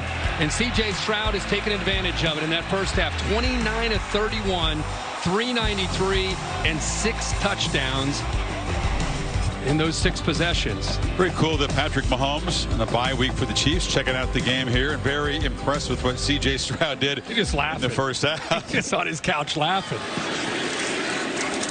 And there's a play by the Spartan front. You look at this defense, and we said they've struggled for years stopping the pass, and we told you they were dead last in the country coming in, but I don't know, Kirk. I mean, yes, this is a tremendously talented pass offense, but you search the memory banks. It's one of the worst pass defenses we've seen in a long time from a quality program. Yeah. It's pretty mind-blowing. Yeah, and I think talent-wise, you know, I think Xavier Henderson's a really good player. And some of these other guys, they've had some injuries to the corner spot. They're just a team that I think is only going to get more and more talented, but they've had to make the most of what they have. Smith-Njigba in space. Scotty Hazelton, the defensive coordinator. You're still adjusting to a new scheme. Some of these Spartan veterans back there. It's a scheme you see on Sundays, frankly. But these are not a lot of Sunday players out here operating it. No. And it's not just today. You know, they came in one of the worst pass defense in the country. But, you know, it's tough to go up against this offense, I think, for any defense. If you're wondering at home, why is C.J. Stroud and his starting offense still in the game? Don't forget, this is not just about today. It's about building momentum for who they have next week in Ann Arbor, and depending on what happens in that game, potentially in Indianapolis in a Big Ten championship. So this is not just about this game. And the other thing is, it's a team that has had a hard time. They get up to big leads, and then they don't continue to attack and play hard in the second half. So I think by playing your starters up 49-0, you're sending a message to the entire team that we are going to finish and play for 60 minutes. You know, Stroud is in. You see a lot of the backup receivers. Tailback is Master Teague, the veteran. 3rd-string guy wrapping up his Buckeye home career and making plays. Doesn't matter who's out there in the scarlet and gray. They're moving fast down the field. Look at DeJuan Jones leading the way. 6'8". I don't know what he had for breakfast, 79, but he's 365 pounds. I mean, he's not blowing people off the ball there, but how do you like to run behind 6'8", 360? He's a guy that was a basketball player and a football player in high school. Comes from Indianapolis. Look at this dude on the basketball court. DeJuan Jones, you want to defend him as a high school basketball player? They're going to check out the spot here. Look at DeJuan Jones. I mean, this is a little unfair, what he did in high school basketball. Yeah, the big fella would guard him in the post. He wasn't 6'8", 360 back in the day, right? He was 6'8", and he was 3-something. Oh, but watch this highlight. Oh, get off me. Gosh. I mean, come on, get out of here. 11, what are you doing? You got to take the charge on him? Yeah. Look at this. Oop. Alley-oop. I mean, they just have no answer for him. He's agile. Stroud said that he likes to play pickup hoops with his right tackle. CJ loves basketball. It's kind of his first love. And this guy, too, they go off in that little side gym, kind of away from the regular students, kind of don't get hurt, but they still enjoy hooping it up. Oh, yeah. It's been going on for a long time. All over the country. If he can lose a little weight, he could be one of the top tackles in the draft board next year. He's a little hefty. Yeah, they'd like to see him lose 20 pounds. They're just checking to see where Teague stepped out of bounds here. Yeah, they said they think if he drops the weight, he could be one of the top offensive tackles, like the guy, you know, as far as the draft board is concerned. It's a strong incentive. Yeah. Yeah. Because the top tackle in the draft board gets really well paid. Bill, this is just what we need, is a spot here. Need to make sure this slow this sucker down and check out the spot. We need to focus on this spot here for a little bit longer. You're going to look at these because of who's ahead and who's not. Yeah. And they're not going to give Ohio State an edge on that if they had. The tough thing on these views is there was one great view from behind, but the official's hat got in the way and you couldn't see did the foot step out or not. So it'd be interesting to see what they do with it. Thank goodness, Bill, we sorted this out. It's a first down at the 49. Hey, listen, they got to do their jobs no matter what the score is. We get it. I appreciate that. And the two officials on the crew, this is their last game. So they got to keep their focus as they wind down 20-year careers out there in the second half. Umpire on the side, judge. Now, I started to say Stroud's still in there. The offensive line starters are still in there. They're mixing in some different skill. You just don't want to put the quarterback in any kind of position where he could get hit. I mean, up this big, if you're going to leave him in, keep him clean. Get the ball out fast on the edge, and they do. And Williams breaks a couple tackles and is ushered out near the 41. Love that play when you go trips into the boundary with two big tight ends to you just outnumber them. You got two guys to block two. In fact, Holiday, that time the linebacker who was out there 27 with the club, he gets off of the block, is able to potentially make a play, gets around the backup tight end there, Rossi. But you could see what Williams can do. Even though he is a big guy, he's low center of gravity, hard to bring down. Teague cuts it back. One more touchdown pass, and Stroud will have the Ohio State single game record to himself. Right now, he shares it. Yeah, when quarterbacks see this in college football, they just abort the play and just flip it out quickly. The one guy we're not seeing is Henderson. You know, talking about protecting C.J. Stroud. I don't know if has he dropped a bead of sweat yet today. It looks like he's fine. He may not even have to wash his uniform. It's a cool day, but I get your point. Has he been hit yet? No, he went down once. One time on that catch by Olave. He kind of ducked down. But Henderson, on the other hand, they're protecting him. Smith-Njigba, stiff arm. You know, they eased Travion Henderson into the season, saving him for the stretch run. Now, with the score out of hand, you can rest him up for the game against, as they call him here, the team up north. That reception there by Smith-Njigba gets him over 100 yards on the day. So now you have all three receivers over 100 yards, and as a group, 5 touchdown receptions. Pretty good day for Earth, Wind, and Fire. Pretty good 2.5 quarters, yeah. Stroud underneath. It was a low throw intended for Flemming. Holly? Well, guys, I have one idea of why they might be leaving C.J. Stroud in here as well. Kyle McCord, the backup, and Jack Miller, the other backup, both have already played in 4 games. You guys remember that new rule with redshirting is you can play up to 4 games and still retain your red shirt. So it's going to be kind of interesting. They do have some other quarterbacks on the roster, but I don't know if he plays out the whole rest of this half. I would think at some point McCord's going to have to come in the game. I'd be shocked if Stroud finished the entire game, but Ollie's right. You know, these numbers games become tough thing to have to navigate. But I'm sure you hate to burn a red shirt, but on the other hand, you got to protect your starting quarterback for bigger things ahead. Fields, Haskins, Barrett, and Kenny Guyton all have 6 in a game. Stroud, of course, 6 in the first half, and they're back in the red zone again.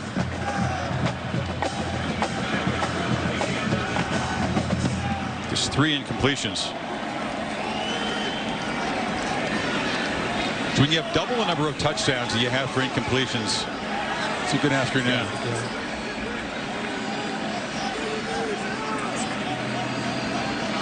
Only the third down play of the afternoon, and Stroud is going to be knocked down. Drew Beasley, 6th-year senior who came back from an injury this year because of his love for Spartan football, makes the sack. So as much as they like to have spacing, this time you have 3 receivers that are kind of in the same area and made it easier to defend for Michigan State. And because of that, he just had nowhere to go with the ball, and that's why Michigan State's able to get the pressure to him. And a red zone stop. First field goal attempt for Noel Ruggles, who has his perfect record on the line right here from 38. And boom. Slides it wide right. That'll be frustrating for him. Perfect season no longer. He had made 16 for 16.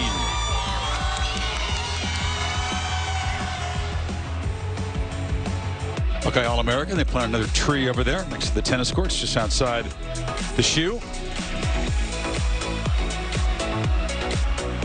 After the missed field goal by Ohio State, Spartans get the football back and they feed Jordan Simmons off the left side. Disappointing for Kenneth Walker. Just a really impressive guy. Only one Power 5 offer out of high school. The smallest Power 5 school, Wake Forest. Plays a couple of years there. Goes into the portal. There was zero fanfare with him going into the portal. You talked about the top guys coming into new teams this year. He was down like 95th on one list that I saw. Nobody really foresaw this kind of season except him. And he's just been outstanding through the first 10 games. You see him with the helmet off over there. Looks like his day may be done. Buckeyes got up so quickly, so early, Kirk, that the running game, the main weapon they wanted to use for this offense, didn't really come into play. But just salute what he's done. Came in averaging 140 plus per season, the 95th on that list of. Yeah, I mean, you see a guy coming over from Wake Forest, and the year that Michigan State had a year ago, I don't know if anybody could have envisioned the year that they've had and the year that he's had individually after last year. But today it's been a different story. You know, this defensive line has just dominated the line of scrimmage. And then they got in a hole and just haven't had a chance to try to get him going because they've had to throw. Yeah, I don't think it's as much of a case. He had his little moments here this afternoon. He's got 25 yards on his 6 carries, tackle for a loss in his first attempt. But they just got so down quickly that you can't. Be the running. He was frustrated. Yeah, but I love his competitive spirit. I'm just talking about in general, just the line of scrimmage. I mean, it's not just being a running back. You obviously need help, support from your teammates, and the field has been slanted one way the entire game. Ugly punt, but a nice roll down at the 30. Buckeye offense back on the field. Student section of the year contest. Hashtag student section sauce. ESPN.com/Taco Bell to see how your school can compete. I'll tell you, the Buckeye fans have hung around more than I thought they would. They emptied out pretty quickly against Purdue with things out of hand. You got to be a brave Spartan fan to hang on here. Team down. They want to see 49. Kyle McCord get a chance to do it, see what he can do. The freshman out of Philly. 21 of 30 in the 4 games that he's played so far. Teague, the veteran, takes the handoff. So C.J. Stroud, an almost flawless performance against the worst pass defense in America. 32 of 35, 432, 6 touchdowns. Apparently he'll have a share of the single game school record along with 4 other guys. He'll ride into that game with Michigan on a extreme confidence high the last couple of games. The Boilermakers. Well, after today's results, you know, in a year where the Heisman Trophy is up for anybody, he just sent a very loud message to the voters, and as you said, sets the table for next week in Ann Arbor. It's interesting when you analyze what for me has been one of the weirdest, most lackluster Heisman races in a long time, as we see the Ohio State locker room there, TUN, as they call Team Up North next. But when you look at the Heisman race, you know, it comes down to the stretch run. It's very wide open. Certainly Stroud is a strong candidate. He has so much to work with. When you compare it to Bryce Young, is that a consideration? And the fact that this offense is just so gifted and so much talent around him. Now, a lot of Heisman guys have had that to work with in the past. Nice ride there. Ooh, big hit delivered on Kyle McCord by Darius Snow. It's an interesting thing to weigh out. Is the offense so good that the quarterback maybe doesn't get all of the credit that he normally would? I don't know. I mean, you could look at some of these other players that they have and say even some of these receivers are deserving of recognition. I can't remember in all the years I've voted, over 20 years, that the Heisman Trophy, you get to 3 weeks left in the season, and there's some good candidates, but nobody's really stepped out and had that Heisman moment. I just felt like today on this stage felt like kind of a Heisman moment where people, even Patrick Mahomes is watching, kind of in awe of what he was doing with his execution, with his accuracy, and with the numbers that he put up. Let's go to Kevin Nagandi. Chris, let's go back to Norman here and Caleb Williams and this Oklahoma offense. But not a lot of gaudy numbers, but getting the job done to Mario Williams. He has the time here. Yeah, especially when the offensive line blocks like that, and then the improvisation and the throw on the run. You can't teach that. Right now, it's a 2-touchdown lead, 21-7 Oklahoma. Back to you guys. Caleb Williams, of course, who came on mid-season, was in the Heisman conversation until the Sooners lost to Baylor. Walker's Heisman conversation will end today. Despite a terrific season, it would still be favorite to win the Doak Walker Award to the top running back. I totally get your point. This has been a spectacular performance by Stroud. Yeah. I just don't know if that's what's going to put him over the top. He's obviously got another monster game next week, Big Ten championship game, if they win that. That's what I'm saying. I think he has set himself up now to go to Ann Arbor, and again on a big stage.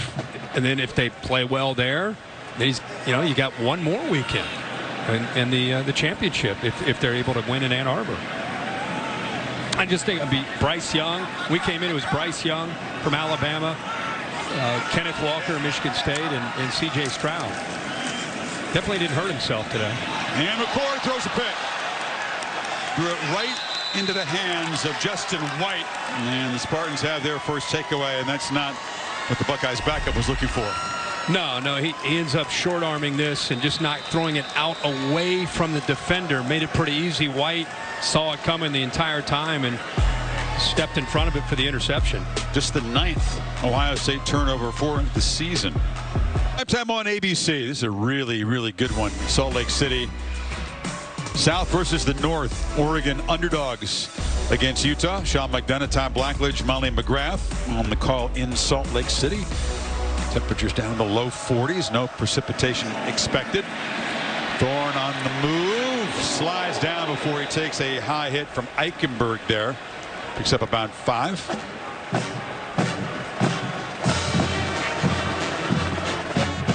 Peyton Thorne said he dreamt of games like this. He wanted to be on the road trying to silence a hostile crowd when he imagined himself playing quarterback in a big showdown game. From the start, it has not worked out the way he hoped it would. Pretty nightmarish, in fact, for every Spartan. For about the 5th time as passes batted down. You wonder at any level of football if anybody in that Michigan State sideline has experienced anything quite like they did in the first half. Yeah, you're right about that. I mean, there are very few people.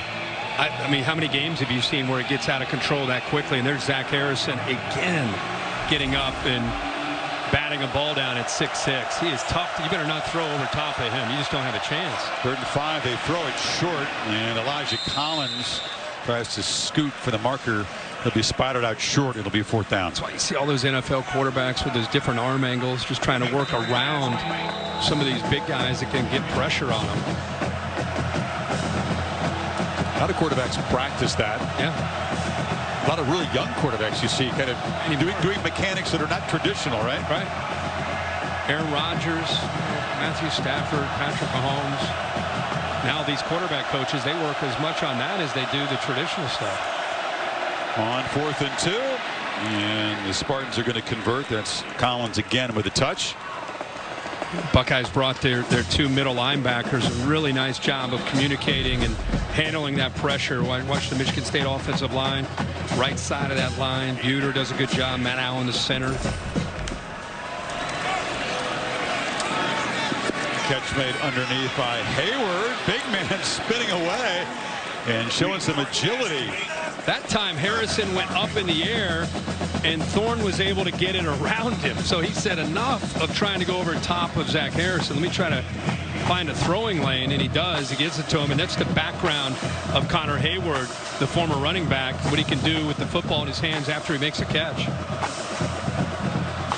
Spartans a first down in the red zone, trying to get on the board here and avoid the embarrassment of a shutout. Double clutch and delivered late over the middle, and that allowed Marcus Williamson to come back and break it up. Great play, playing man coverage against a very talented receiver in Trey Mosley, and Williamson's experience does a nice job of just kind of feeling this, and then he kind of gets pushed off. The ball is in the air, and look at his eyes on the football and able to get around the receiver without interfering with him to bat the ball away. Holly reporting, by the way, that Jaden Reed is done for the day, so you get the top two Spartan receivers out. Naylor couldn't go today for the third consecutive game. Final minute of the third quarter, and the ball to Keon Coleman. Freshman's made a couple of catches today. It'll be third down. Yeah, for a defense that has been ridiculed quite a bit this year, you may look at his 49-0. I'm telling you, they take a lot of pride in how much they've improved, and they're taking a lot of pride in that shutout that they have right now. So this is big. This defense still is flying around, and they want to keep Spartans' offense out of the end zone. See some of the starters in the defensive front still in the football game. Let's go scoreless third quarter. Final quarter coming up after this message and a word from your local ABC station. To Alabama. Trophy will be awarded in Indianapolis this year. It's the same place the Big Ten championship game is, and the Buckeyes looking like 2 wins away from getting back to that 14 bracket. As the Spartans try to avoid a shutout here. Last happened in 1979.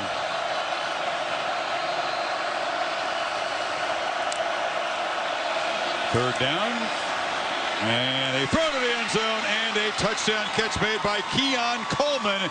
And Michigan State does dodge that shutout. They went to the slot fade against man-to-man. There was kind of a cat and mouse game going on before the snap. Peyton Thorne looking to the sideline. They finally see what they want. The matchup against Ryan Watts, a backup corner, one-on-one. Never really turned his eyes or his head back to find the football. Watch his head. Never. By the time he turns, the ball's by him. And a good ball thrown and really good concentration by a guy that they think has a bright future, Keon Coleman. Kicking the PAT is the backup kicker, the lefty freshman Stephen Rusnak. And the walk-on knocks it through. Michigan State is winning the second half, Kirk. But down 49-7. Well, thanks, guys. Again, Wake's going to have to regroup. Go win at BC next week, and they'll win the division. If they lose, Clemson can still get to Charlotte.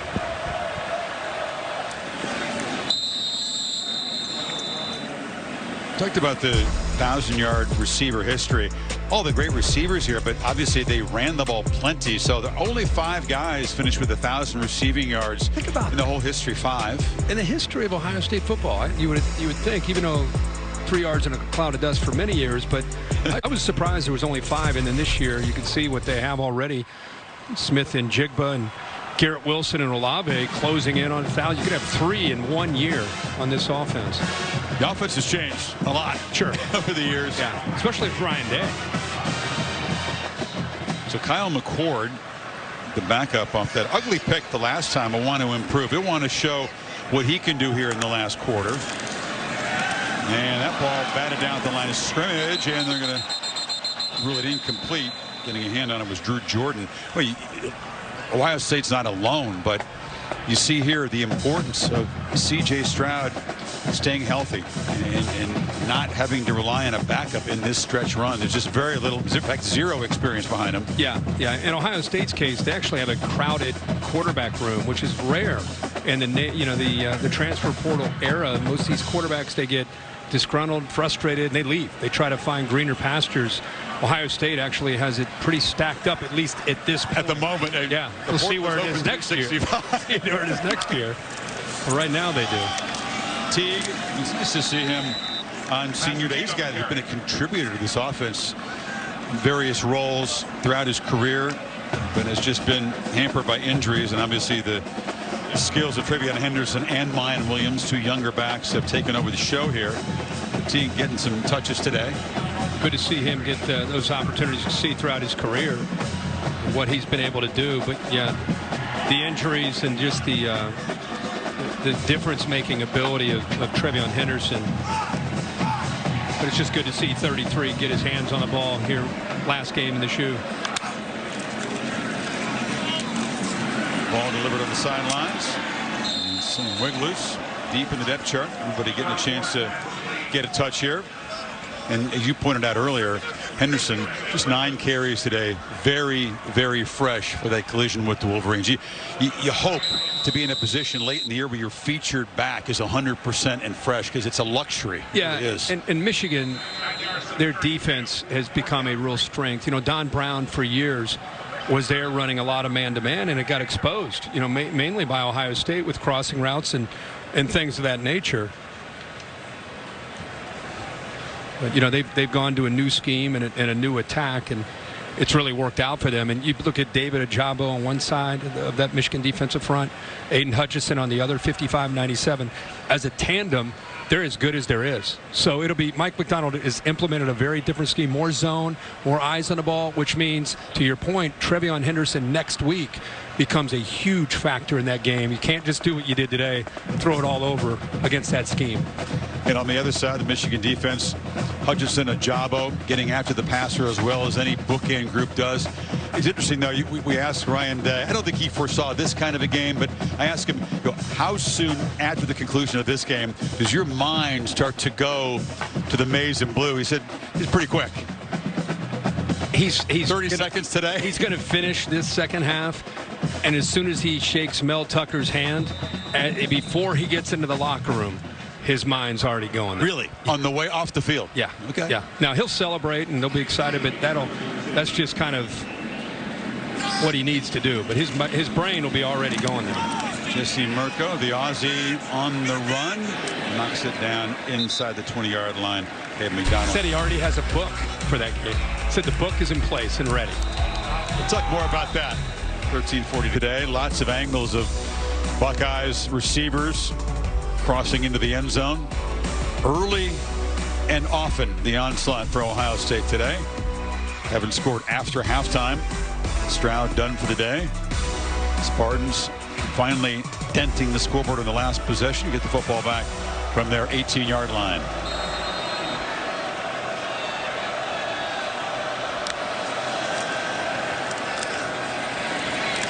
Collins breaks into the secondary, and this is not what the Ohio State sideline really wants to see. Such a dominant first half, and throttling back a bit on this defensive side. No, this is what you want to see if you're Michigan State. They just continue to fight and battle. Collins gets behind Blake Buter that time. Got a nice block in the inside of that offensive line. Had a little stunt. Nice job of kicking it out. Thorne motors away from pressure. Will be dropped down behind the line. A short sack. State rotating a lot of different bodies now in on defense, obviously, with this big lead. For Ohio State fans, chance to see some of these younger players who do all the talented true freshman linebackers from Washington on the tackle. He's to the left of Thorne down at the bottom here.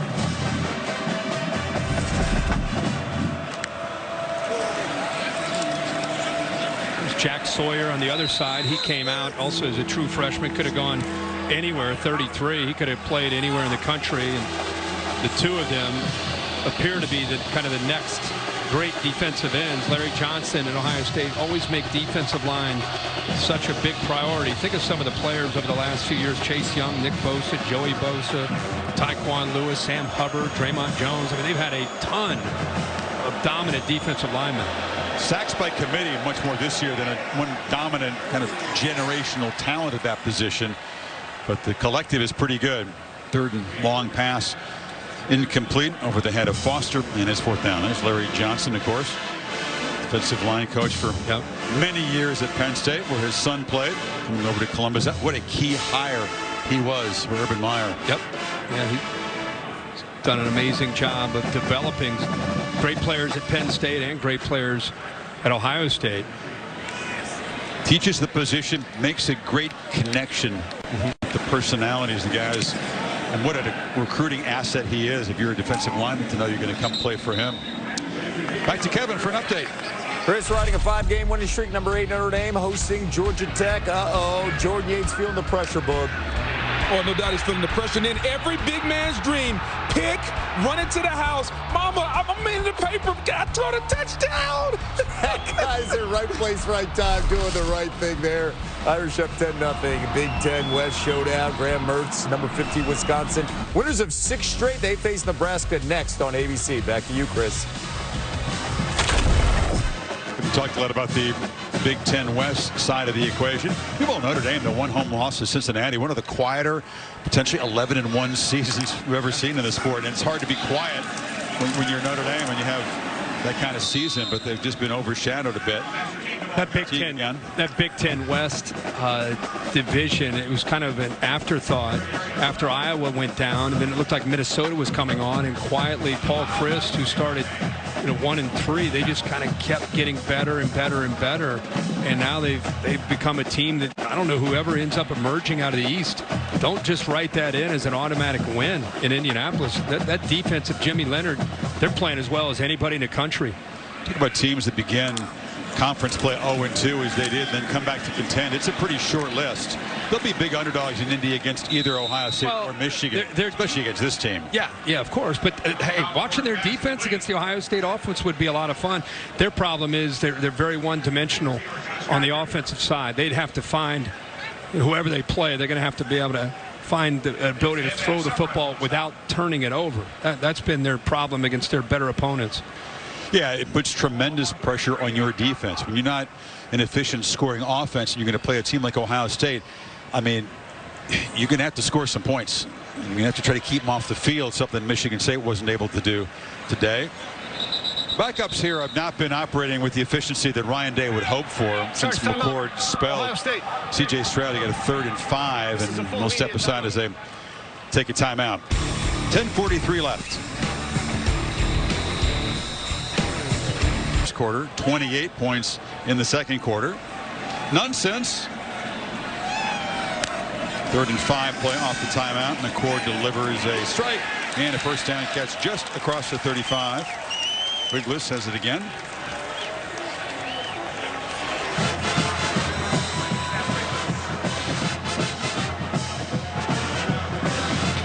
See C.J. Stroud back there, still engaged, not sitting on the bench. He's excited for Kyle McCord. McCord threw that interception. He was the first one there, kind of talking to him, almost like a coach would, about what did he see and what kind of coverage. I just love to see these anytime starters are up big. Instead of hanging out on the sideline, they're right there with the coach, listening to the play call and watching their backup go out and try to play. I like what Day told us yesterday about the motivation. He says you have to make it, this is his words, a consistent, gentle push every day, as opposed to kind of dropping the hammer. You can't throw 100-mile-per-hour fastball every day. It's too long a season for too long. It's impossible to do, as a coach or a player. But I liked how he said that, just a nice, easy, steady push. He also said that being a coach today, you can't talk down to the players. You have to be with them. It's more of a we. It's not we're the coaches, you're the players. You're really talking with them, and it's more about what we are going to do together. His leadership as a head coach, I don't know if Gene Smith, the AD, when they hired him, knew about how much he could bring to the table in that area. Well, he's so smart, and he's observant, and he's got great instincts, obviously, for the job. But you're right, he's adjusted to that. Very different from the guy who hired him, Urban Meyer. Yeah, and again, when you hire a guy, I mean, you like his intelligence, you like his disposition, but until he becomes the guy, you really don't know what you're really getting. It's first time as a head coach, but I think what has emerged, I love how he handles the media. He's very matter of fact. He doesn't go coach talk. You know, he's just, this is the way it is. When they had the defensive issues, he said, this isn't good enough. We're going to make some changes. And I mean, he's very forthcoming. And I just, you know, between that and the way he handles his players, it's a very good energy. And it's allowed this program to be at an elite level in the country. I feel like he's taken it to another level, honestly. Teague wrestled down as a flag in the play. Well, they wondered when Meyer left, wait a minute now, what about the recruiting? Is Ohio State a little bit vulnerable? Is this the chance for the rest of the conference to pounce? Hardly. Personal foul, face mask. Defense number 47. 15-yard penalty from the end of the run. Automatic first down. Just to get the face mask, that'll give Ohio State the first down. And again, the comparison, identical records through the first 35 games as the Buckeye head coach. Day will still stay perfect against Big Ten opponents in his career.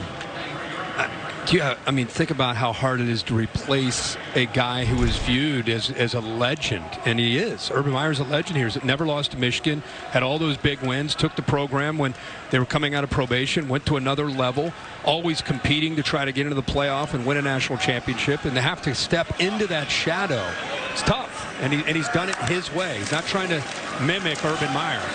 Not at all. Obviously, Meyer got this program on outstanding footing, won a national championship, so the cover was anything but bare. But Day has just kept the recruiting juggernaut going. Holly? Well, guys, one of the reasons he's keeping the recruiting juggernaut going is because of his play calling. I just think he's one of the best and brightest. You see this offense that he's calling, and it is attracting talent. It is attracting those wide receivers that you're talking about, the depth and the stars at wide receiver that are coming up next year. And he's finally got a quarterback that can really make this happen in C.J. Stroud if he's here a couple years. It's really great play calling. It's all package. A guy who we talked about his attributes in leadership, relating to players, but you're also making a difference on Saturdays. I mean, Day is one of the head coaches by calling plays who is worth points on Saturday. And there aren't a huge number of guys who are. I thought he made a great point to us when we did the Penn State game, and he talked about how it helps him to know what the quarterback can do based on, you know, being in the quarterback room and working with them. You can see the offense and what they are able to do this year. This is a year where they should be smiling, Kirk. Yeah, get Ryan, I guess. Get the beard. You got to get the beard and get the smile, because those numbers that we're smiling about. Yeah, and this is an offense that came in with a quarterback that had never attempted a pass this year. You lose Justin Fields, right? I mean, that was a big question when they came into the year. Meanwhile, Kyle McCord trying to engineer a touchdown drive, throws on the run, and going up is Flemming to make the catch. Good to have Julian Flemming back and healthy. Hasn't been able to contribute much. So they're going to rule it incomplete now. Did not come down with it. More physical, really, at 6'2", 205 out of Pennsylvania. Hamstring's been the issue.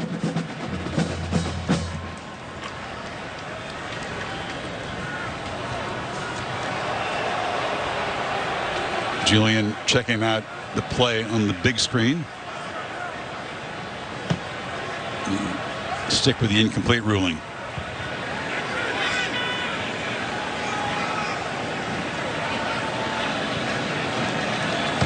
Play clock at 1. They just get it off. And Teague barrels into the secondary, takes a big hit, knocked down near the marker at the 18. Big fella running hard today. Going to end up the leading rusher today, Kirk, on senior day. He's got 81 yards. Working with that backup offensive line, not the entire group, but several of the guys up front. Looks like Paris Johnson is still out there.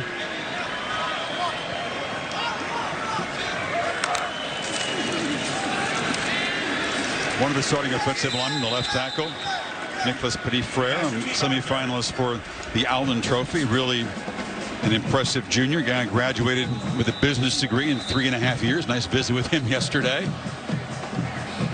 Once he's done with the NFL, he'll go ahead and run a couple companies. Whatever he wants to do. Merge corporations. Allen goes, of course, to the top interior linemen, so guys on offense and defense are eligible. Jordan Davis at Georgia, gets a lot of hype. Evan Neal, Alabama, top 5 pick more than likely next year's draft. Moved from right tackle to left tackle. Best center in the game at Iowa. Buckeyes first down at the 15-yard line. Now trying to get organized, and there was some confusion trying to get lined up. So Ryan Day, a little angry, waves his hand and calls a timeout. We'll take it with him. For the bear out of this, Alabama's 76% chance to make the playoff. If they win against Georgia, it's 100%. If they lose, it's 0%. They're an underdog in that game right now, Fleek. How are they 76% chance? Bear, how do you have them at 76? I don't have them at 76. That's for sure. I think those numbers are a little off. It's interesting too. Oregon, which controls its destiny to get to the playoff, not even among the top 6. That was my mistake. I know they're an underdog against Utah. It's a very tough job tonight in Salt Lake, but they do control their destiny, and they're not in the top 6. They are. I think you factor in the win probability and the expectations that they'll be an underdog tonight, and then another toss-up type game in Vegas against Utah. That's how that's calculated. And I guess the thing with Alabama is maybe the way their season projections are playing out, they think there will be a bunch of 2-loss teams, and they would think Alabama might compare favorably with some of the past committee decisions. Well, I get that part of it. If they're projecting losses for some teams and Alabama would be the top 2-loss team, then I could understand it. That would horrify fans. It would. And it's interesting because the committee behavior in history has not been kind to 2-loss teams. We've had instances where Penn State was one of the best 4 teams in the country with 2 losses, didn't get in. We've had instances where Georgia was one of the best teams in the country with 2 losses, didn't get in. Stanford in 2015 was potentially deserving of one of the best 4 teams with 2 losses. So the 2-loss thing with Alabama certainly would be interesting, that the predictor would say that they would have a chance. Agree. I love you. Get Barry going on history and math. His two favorite topics. Turn his mic off. That's enough. 3rd and 2. Teague just barrels down to the 1-yard line. I mean, nice that they got a touchdown for the senior on senior day. Boy, that offensive line, really good execution. Matthew Jones moves in there at center, getting a good push. Paris Johnson as well. Left guard, look, Jaxon is a freshman. He's in there. Boy, that inside, good push. Teague wants to get into that end zone, doesn't he? He sure does. He's gotten close to 100-yard. The crowd's yelling for Teague. But the folks here want to see it. They want 33 to get the rock from a yard out. First and goal. McCord looking to throw in the back of the end zone, and he airmailed it. Tried to get it to Marvin Harrison to get him a touchdown. The crowd wants Teague. Ryan hears that.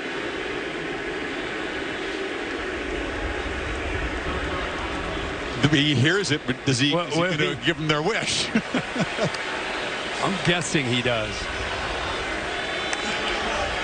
He's got 3 touchdowns this year, but this would be a nice way to cap his home career after a frustrating season. They're still chanting Teague.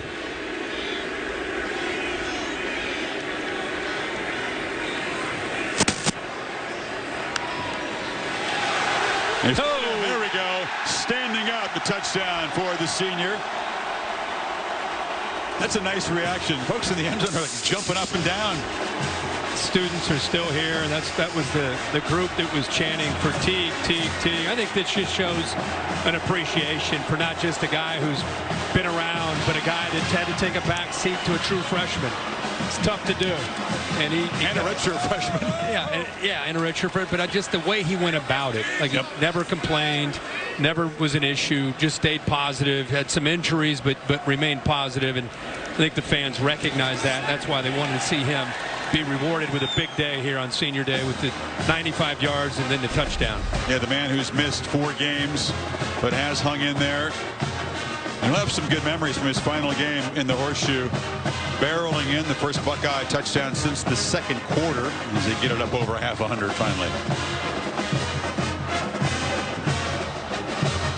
They did throttle back. Stroud was lifted very early in the 3rd quarter after he took a sack. Backups have had lots of chances to play. This will not end up being the most lopsided game in the history of the series. Let's go to Kevin real quick. Chris, I want to remind our audience over on ABC after our game, we're 15 minutes away from number 15 Wisconsin Braylon Allen has been fantastic. 6 consecutive games with 100 rushing yards, tied with Anthony Davis for the longest such streak for a true freshman in program history.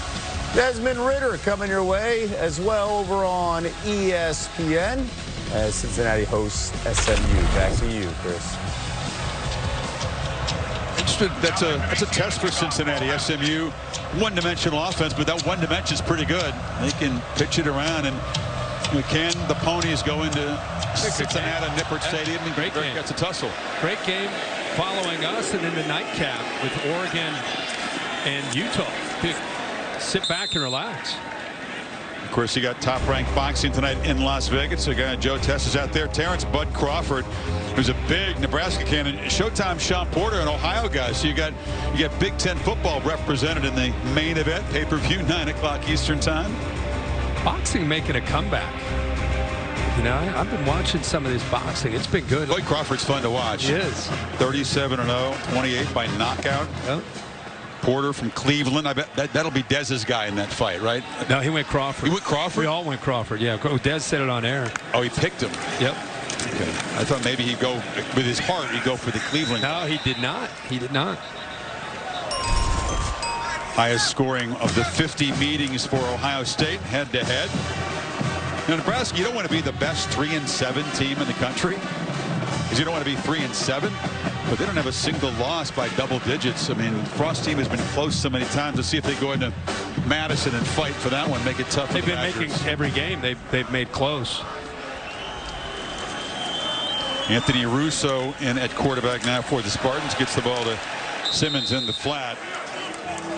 So Michigan State's going to have to regroup. They got the coveted land grant trophy at stake next week at home against Penn State. Sean Clifford on the Lions senior day today played just a series, the Bears said, and then came out. So we hope that Clifford can get healthy for that collision. And this game just got away from Michigan State in a hurry, and that's become really a trend with Ohio State with their offense. They score in bunches. Well, like no team this season, certainly it's reminiscent of what LSU did a couple of years ago, Alabama last year. The ability to just avalanche opponents, score touchdowns in bunches, and blow open close games is pretty breathtaking. Yeah. Any mistake you make against a team like this is absolutely amplified. Especially here, when you play them here. Can they take that kind of energy on the road to Ann Arbor, which is a tough thing to do? You know, it's one thing to get the momentum and the crowd, and it becomes, like you said, an avalanche. You go on the road and against a better defense without that crowd, it's a tougher thing to do. And Gwynn as a solid favorite in that game. And so much at stake for both teams. The division, the chance at a conference championship, and a playoff bid on the line for both Ohio State and Michigan in that game. Long punt will roll dead about the 2-yard line. They've punted the ball extremely well today. It's been happening far too frequently for Spartans fans. Have done a good job, though. Goodyear providing the aerial coverage on this now breezy, overcast day. Goodyear with you for every mile on the road to greatness. Goodyear more driven. What was your pick? Did you go with the Utes at home or the Ducks on the road? I went with the Ducks. I think Oregon is playing very well these last 2 or 3 weeks. From the UCLA game that you and I had on, they've gotten back to who they were early in the year. They've gotten healthy. Be tough. It's tough to go to Salt Lake, tough to deal with the student section there at Utah. Very underrated home field advantage. I want to get Dye running. Can Anthony Brown avoid the crucial mistakes against that defense? That's the key to the game. I think his ability to throw, avoid those mistakes, and also run the ball. Oh, that's why the crowd. Yours in there? Yeah. Very, very hyped freshman recruit. Texas, part of that very crowded quarterback room you talked about, and he arrived with a whole lot of hype very early. Yeah, that's the first snap of his career. Yeah. I mean, this was he's technically he would be a senior in high school this year, but with the name, image, and licensing issues in the state of Texas for high school football players, they wouldn't allow him to do it. So he leaves high school football, graduates, enrolls early. So he's, again, think about him as a high school senior, and he's dressed in a scarlet gray Ohio State uniform, but the guy, the recruit, #1 prospect in the country, which makes it for a very interesting 2022 because C.J. Stroud's not going anywhere. Right. And is Ewers going to be patient behind C.J. Stroud?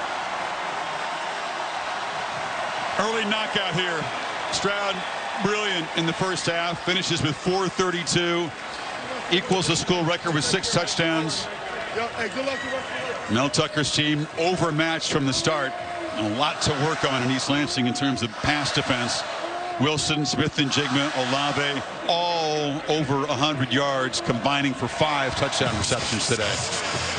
Ohio State really kind of a business trip mentality, even though it was a home game. Just their maturity, went out, did almost what they thought they would do, and just reminded me of just a very professional approach. They will ring the victory bell outside of Ohio Stadium. Members of the Alpha Phi Omega fraternity ring this for 15 minutes after a regular win, for 30 minutes after a win against the Wolverines. So they will blast into Ann Arbor with serious momentum for that showdown with the Maize and Blue. To Holly. Well, guys, we had to get a senior today. Chris Olave, terrific wide receiver. You almost went pro, but you came back for this senior year. What was it like to end your career in the shoe like this today? It's a huge blessing to be able to come out here and have a top 10 matchup, end it out, and come out with a big victory.